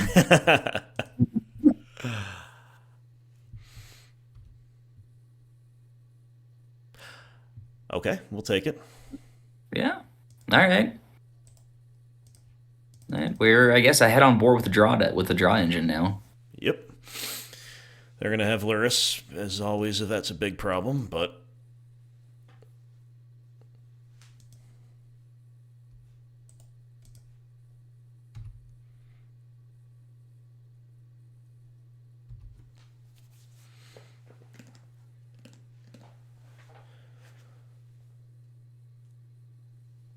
They can't play it this turn, so I guess if we oh, they draw don't even this put card, it in hand? Whoa.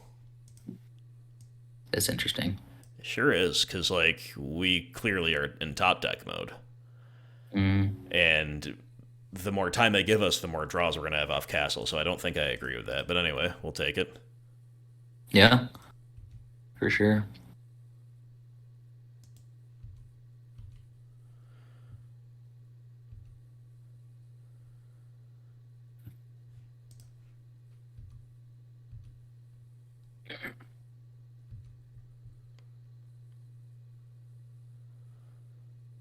We do have a lot of ways in our deck to answer a Tarmogoyf. Yeah, we do. Let's see. Fatal Push, Easy Prey, Gatekeeper, Liliana, Swift End. And that's 20, if I'm not mistaken. Collective Brutality. Oh, come on, Saga. Collective Brutality won't kill Goyf most of the time, but I guess that means we have like 24 kill spells if you're counting Cobru.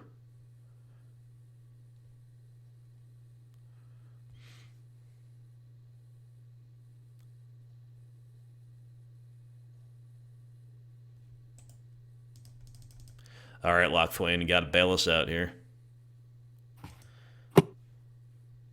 No.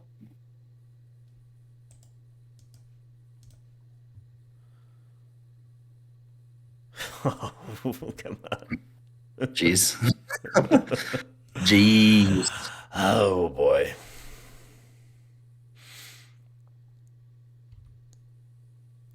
Another Torok would be so hype. No.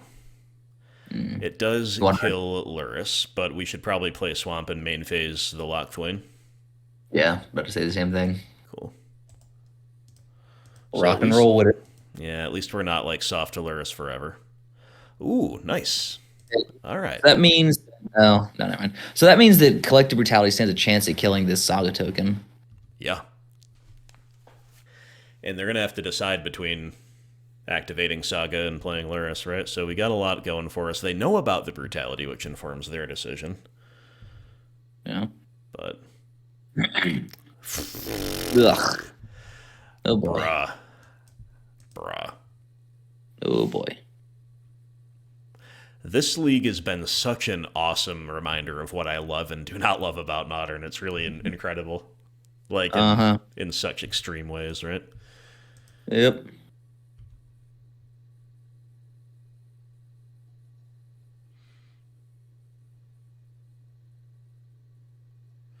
Okay, they're playing the Goyf. That's good for us, because they're wasting this. We can Swift End the Goyf, untap Brutality the Luris.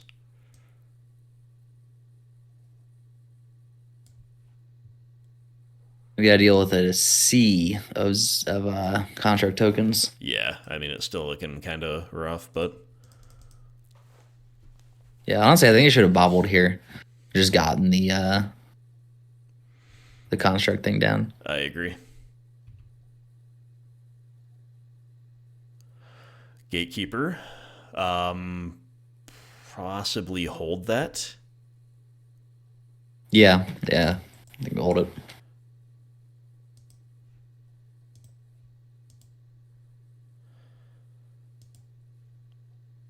I think we just play the Rider in that case.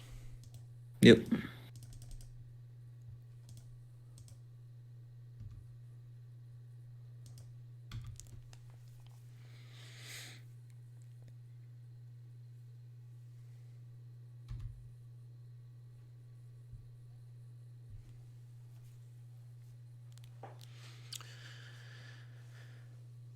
Wonder if they have anything else to get. Probably not, besides spell bombs and baubles.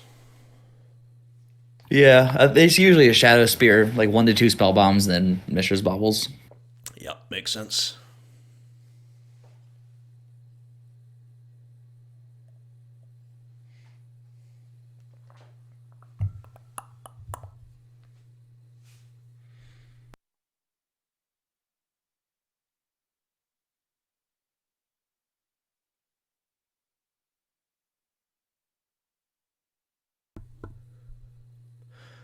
I will say that, even though Urza Saga is a nightmare of a card to play against, our deck is clearly designed with this deck in mind, I think. And we are lining up well enough. It's been it's been interesting. I think the remainder of the match is likely to continue to be interesting and close. And it just Yeah. makes me wonder if we should be playing Saga at all. Pyrite Spell Bomb. Like, could this deck accommodate Saga with obviously some according changes? Yeah, Pirate Spellbomb is an interesting Yeah. one. I feel like it probably could pretty easily. Yeah, I think so.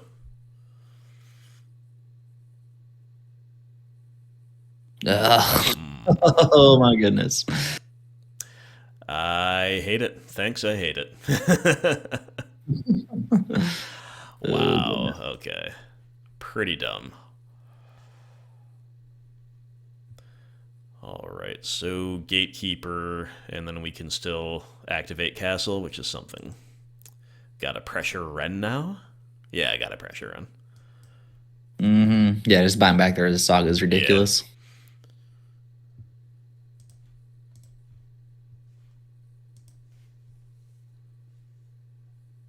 But honestly, again, I feel like the opponent probably should have just not played the Ren. Just like sit back on the Saga tokens. Yeah, I definitely think there's some merit to that. Especially when they played the Goyf out. Like you could have gotten a card off the bobble as well as Yeah, the Goyf was a mistake for certain.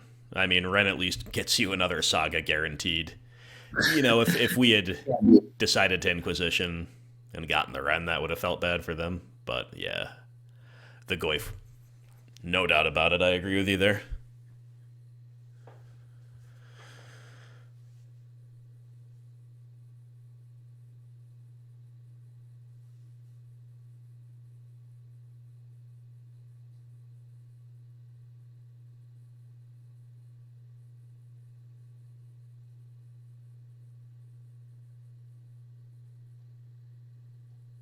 Oof. ugh. Yeah, Shadow Spear up the Ragavan.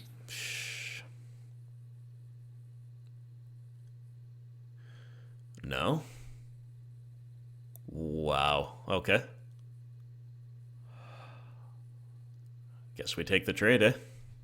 Yeah. I mean, obviously, Huh. we're just in huge trouble, but I think that gives us more of an out than we otherwise might have had. Yeah, I thought he was gonna Shadow Spear Oh, quit the Ragavan. Just put why out didn't top. it let me stop on the unstep? Dang. That is crushingly bad. Are Shoot. we in pack it up territory or are we Oh, gonna probably. I'll just try to find a way to kill the construct, and we don't. So, yeah. yeah, now we can pack it up. Okay. Draw one more card. Torok. We're not beating the Ren with that anyway, so. Okay. On Blights, Ratchet Bombs. Yep. I don't Chalice think we is want probably not the worst, but probably don't want it, right? yeah, I don't think we want it. Cobrews can come out, I feel like. Yeah, we're gonna have to cut some decent stuff. Probably a couple Torok. Yeah, makes sense. Everything else is rock solid. So, do we Want to trim want? like position, I a was, spell bomb? yeah, I was gonna say at least one Inquisition is like the hedge, and yeah, I could get behind that. All right, deck.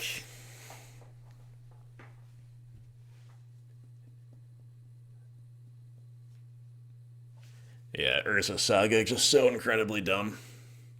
Yep.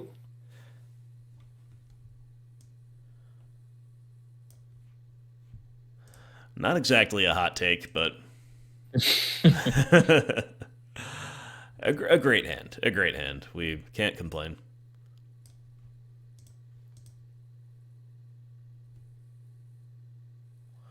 That's right, OP. Mull on down.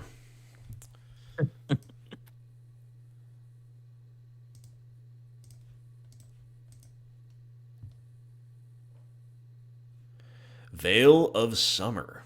Inquisition Blech. Tarmogoyf. Gotta take the Veil. Ugh. Blech. Screw Veil Summer. Yeah, dude. Yeah, so we've run into Tron, we've run into Veil, we've run into Saga, we've run into Ephemerate Solitude nonsense. Kind of a rough spread overall of things to run into for our deck.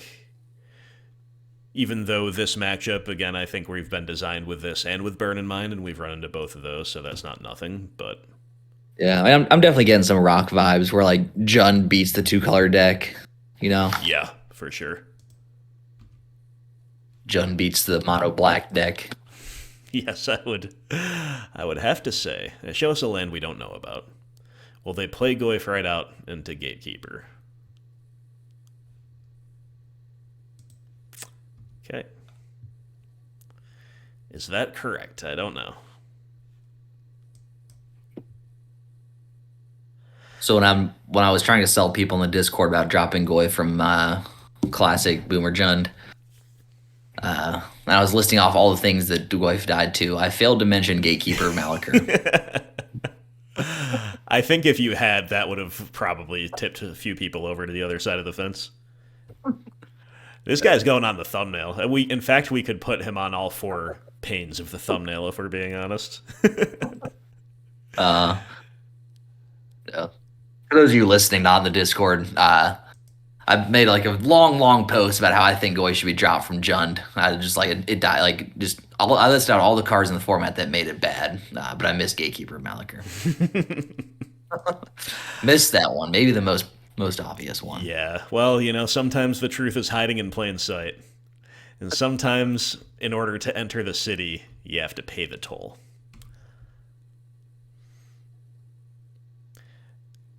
Another rider is nominally a good draw. In practice, we'll see how it all plays out.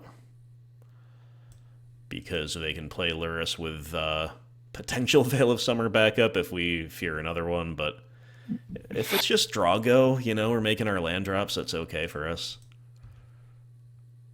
If they just wait for a turn to go Lurrus, buy back Goyf, that's fine. Do we want to fire up the Hive here? Or... I've been firing up the Hive. Yeah, okay. Yeah, pretty into it. I mean, getting the card out of their yard if we actually get to attack is something for sure. Mm-hmm.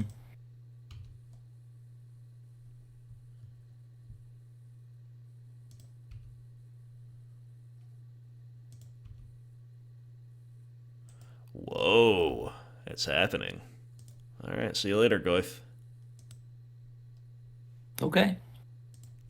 All right, so if our opponent never casts anything, we're not looking too bad. Yo, let's go. The pressure, the utility.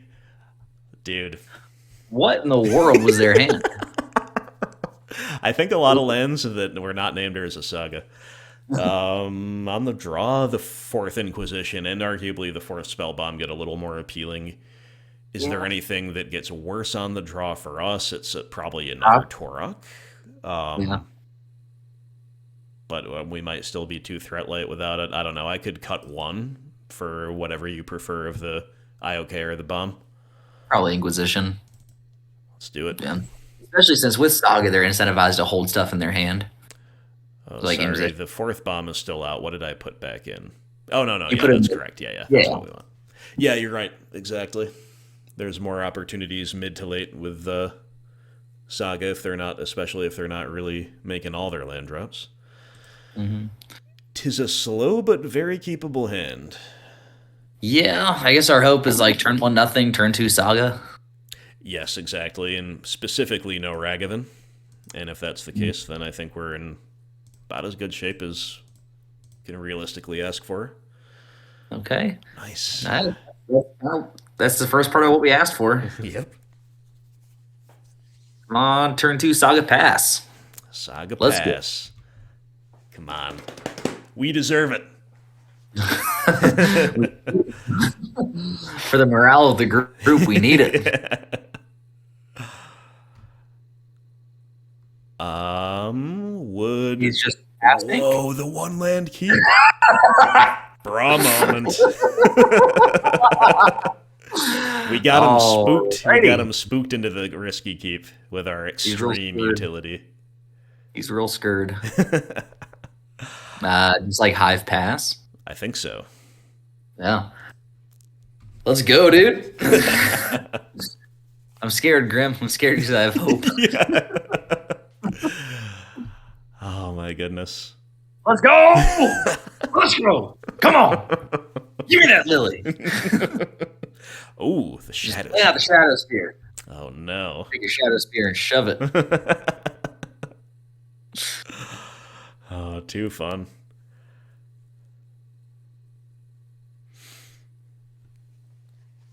All right, opponent, we are in our upkeep. Come on now. Okay. We got ours covered. Yeah, we do. All right. Yeah, just Swamp, Lily, Tick Up, Pitch, probably a Blight. Yeah, I think you're right about that. Could also see Gatekeeper. Yeah, it's probably a Blight.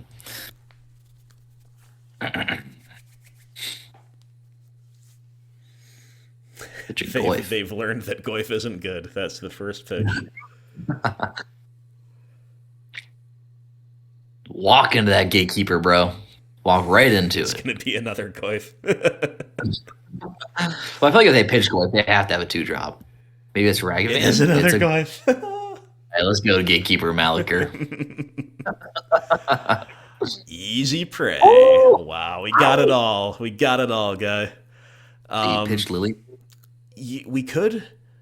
We definitely could. Now that they've made a second land drop that's not Saga, I was saying if they're still on one land, I want to pitch another Blight, because Saga is bad even if it's the second land, but now we got to keep it. Right. Yeah, another Lily. The only, would they play Unholy Heat? I don't want to get her 1-for-1. We can catch up for that anyway, right? Yeah. It shows Unholy Heat last game. Yeah. There are 2 card types away from being able to heat Lily. 1 card type. What's up, opponent? I bet when he woke up today, he didn't think, you know what? I'm going to have to sacrifice my Tarmogoyf to a Gatekeeper of Malakir. Repeatedly.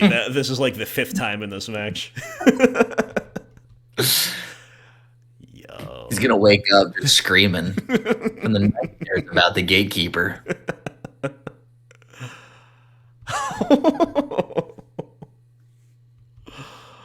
Oh my goodness. Inquisition might be best draw. I really don't want to get Veil Summered.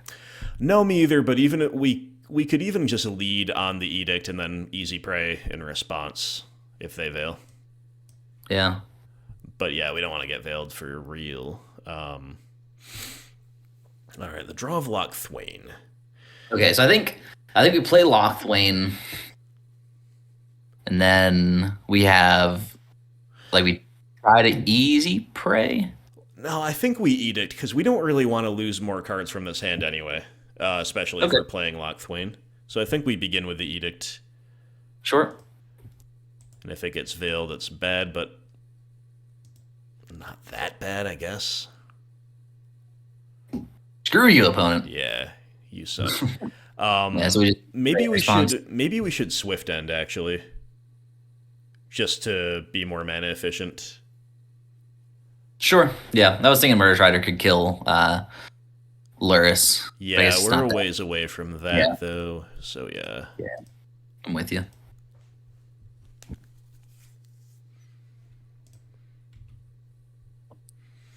Take a 2-for-1 and shove it, opponent. Here comes that pressure. All right, here comes the Urza Saga, huh? Yeah, that's what we need. Need them to play like a dashed Ragavan and an Urza Saga, notably without Veil, protecting them.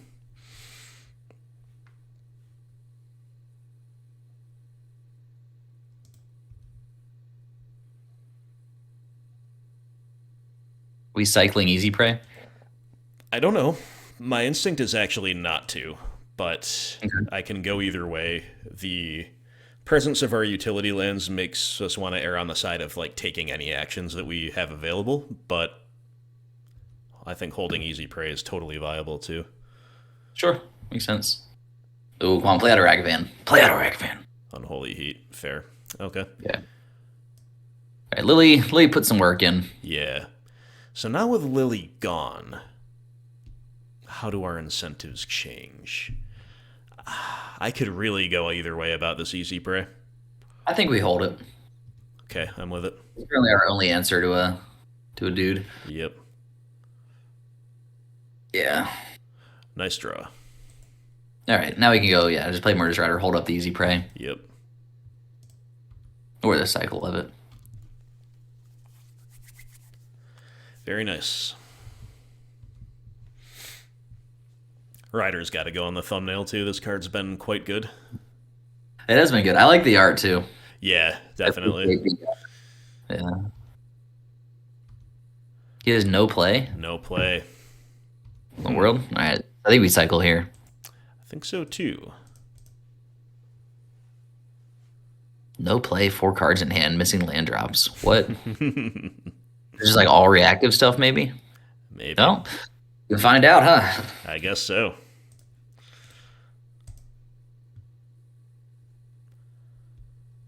Ah!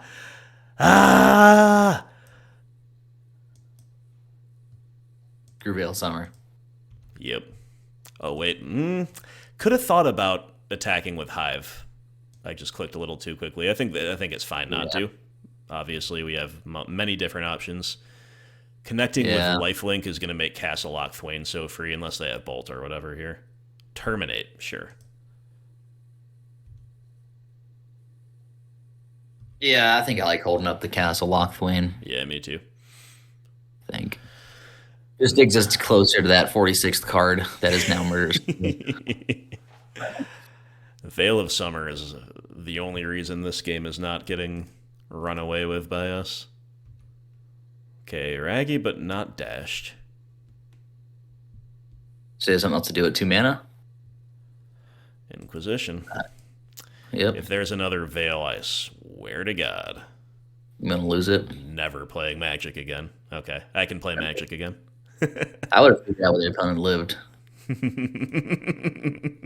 Hard to cast a Veil Summer if all your fingers are broken. Yeah.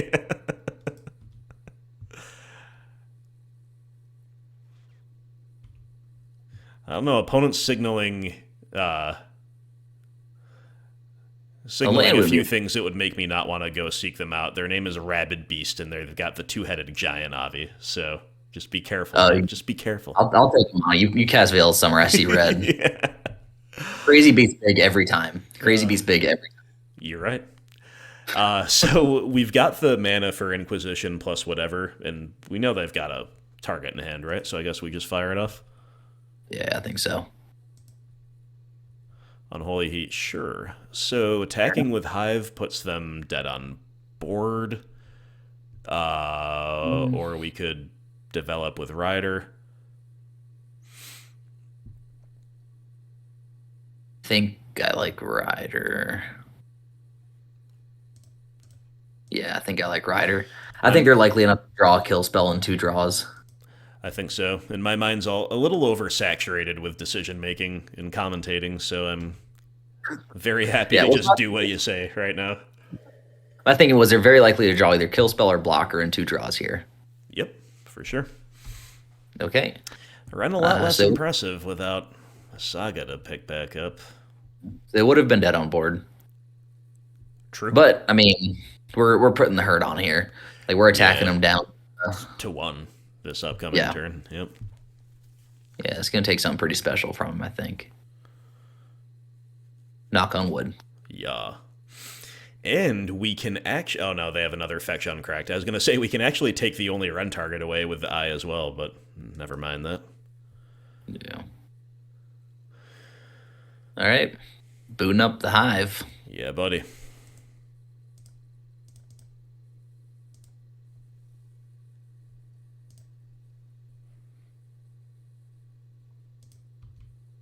No, yeah, I think we're just ignoring Ren here. Agreed. All right, so I got a kill spell. Drew a kill spell off the spell bomb. Yeah, it's pretty rough.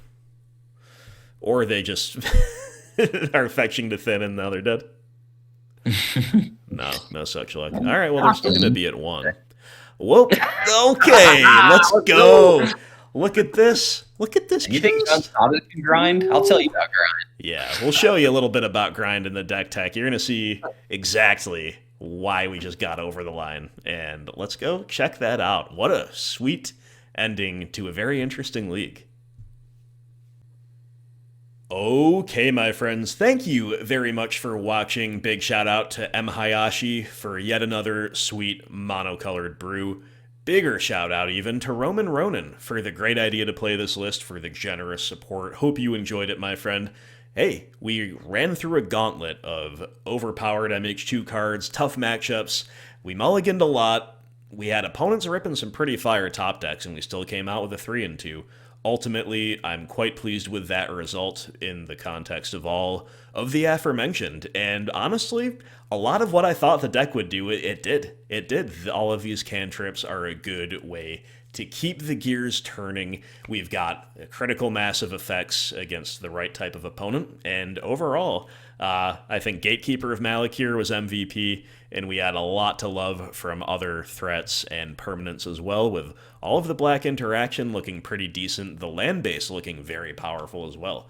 Guy, take it away, man. What was your experience with this? Any thoughts you have? What are you feeling right now after having played this very odd list? I had a blast, brother. I'm going to be honest. We are roughly 3 matches up of where I thought we were going to be at the closing remarks here. But I mean, Gatekeeper of Malakir, Kitchen Table All-Star, putting in work in Modern today, the year of our Lord 2021. Would not have thought that woken up this morning, but I was proved wrong. We lost to Tron, lost to Elementals, and I don't know if we ever beat those matchups. Yeah. But the rest of them, I mean, we put Burn in its place. We beat Jun's Saga. We beat a deck playing full of Thought Knot Seers, Furies, Reality Smashers. Yeah, man. Yeah, for sure. It was a lot of fun. Absolutely. And yeah, well said. Well said. I think, it's really funny because I've always kind of vibed with what M. Hayashi put out there, but my own thinking is quite different. And thus, my first thought is, well, there are limitations with the utility of Fatal Push in this deck, for example, as we covered throughout the league. What if we trimmed one here, and do we really need 4 Brutality, trim one away? I immediately start thinking of, going down to 3 ofs, introducing a couple other things, but that's not the way. I've gotta just shut that part of my brain off, because that's not the way. That way lies madness. That way lies a second color and a more traditional mid-range deck. We gotta stick with the 4 ofs, and if we're sticking with the 4 ofs, even stuff like Easy Prey, I think probably earned its spot here today, between being that overload of removal when it lines up, being the cycling when it doesn't. There are worse things to do, I suppose. But yeah, the sideboard, it felt like a lot of the times we had the right amount of stuff to do. Other times we were in a little tiny bit of a loss, but ultimately, I just Lithiform Blight leaves a little bit of a bad taste in my mouth, just because it is such a bad way to try to beat big mana with this particular deck. I actually think the card is fine as a supplement to other things, or alongside a more decent clock. And I know it's in there for Saga, like we talked about, right? But having 10 cards, 11 cards to bring in against Tron and still feeling hopeless, I would struggle not to change something about that, whether it be, I don't know what it would be, right? But otherwise, I'm really impressed with how the deck all comes together. I think, we didn't even necessarily get to steal any games either. We crushed Burn, right? But we didn't necessarily steal it with a bunch of main deck hate cards. We just lined up well. But with 4 main deck spell bombs, you'll steal games against Living End and Dredge, for example, stuff like that. So, yeah, man, great time. Anything else you'd like to point out here before we wrap it up? Just reiterating what you said. When you asked me if I wanted to do this, and put forth the option of changing cards, I was like, look, if I start changing things, I'm gonna want to change everything. Is let's learn the method behind the madness, and I don't know, you definitely learned a little bit. Deck definitely performed better than I thought it was going to. Had a lot of fun. Yeah, man. Cool. Well said, and thank you very much for joining me. Do always appreciate the co-piloting and the good times. And yeah, I think our change of just 2 swamps in for 2 more is probably rewarded. We didn't lose to our land base at all. I think the times that our hand looked bad because of the opening, our opening hand looked bad because of the lands, we were going to maul anyway. Where this could really bite you with our tweak to make it a little more consistent is maybe if you were priced into keeping a 1-lander on a mull to 5 or 6 and the 1 lands more, then that's really bad, or Lock Thwain, right? But overall, I think the times that happened, we were going to mull anyway, and the other times it didn't happen. So ultimately, that might be a change to consider, just erring a little bit more on the side of casting your spells rather than utility. Still plenty of utility with 12 lands, and we saw the power of that here today. Thank you all very much for watching. I do appreciate it. Big shout out to all Patreon supporters. I've had a lot of people stick around on Patreon, even though I'm playing nowhere near as much Magic these days, and that's all I used to do. Really appreciate you guys. And hey, out there, if you are looking for something to even throw on in the background while you're doing chores or commuting or whatever, consider checking out Halvar's Saga. Guy was there for Chapter 3. He can tell you firsthand that it's a good time, even if you're not that into Skyrim. It's just a cool kind of ambient atmosphere to have in the background. The soundtrack carries it, right? And I've been having a ton of fun with that. So thanks for checking that out to everybody who has. Let us know, of course, in the comments below what you think about Mono Black Midrange in 2021 Modern. Thank you for watching once again. Take care. I will talk to you soon.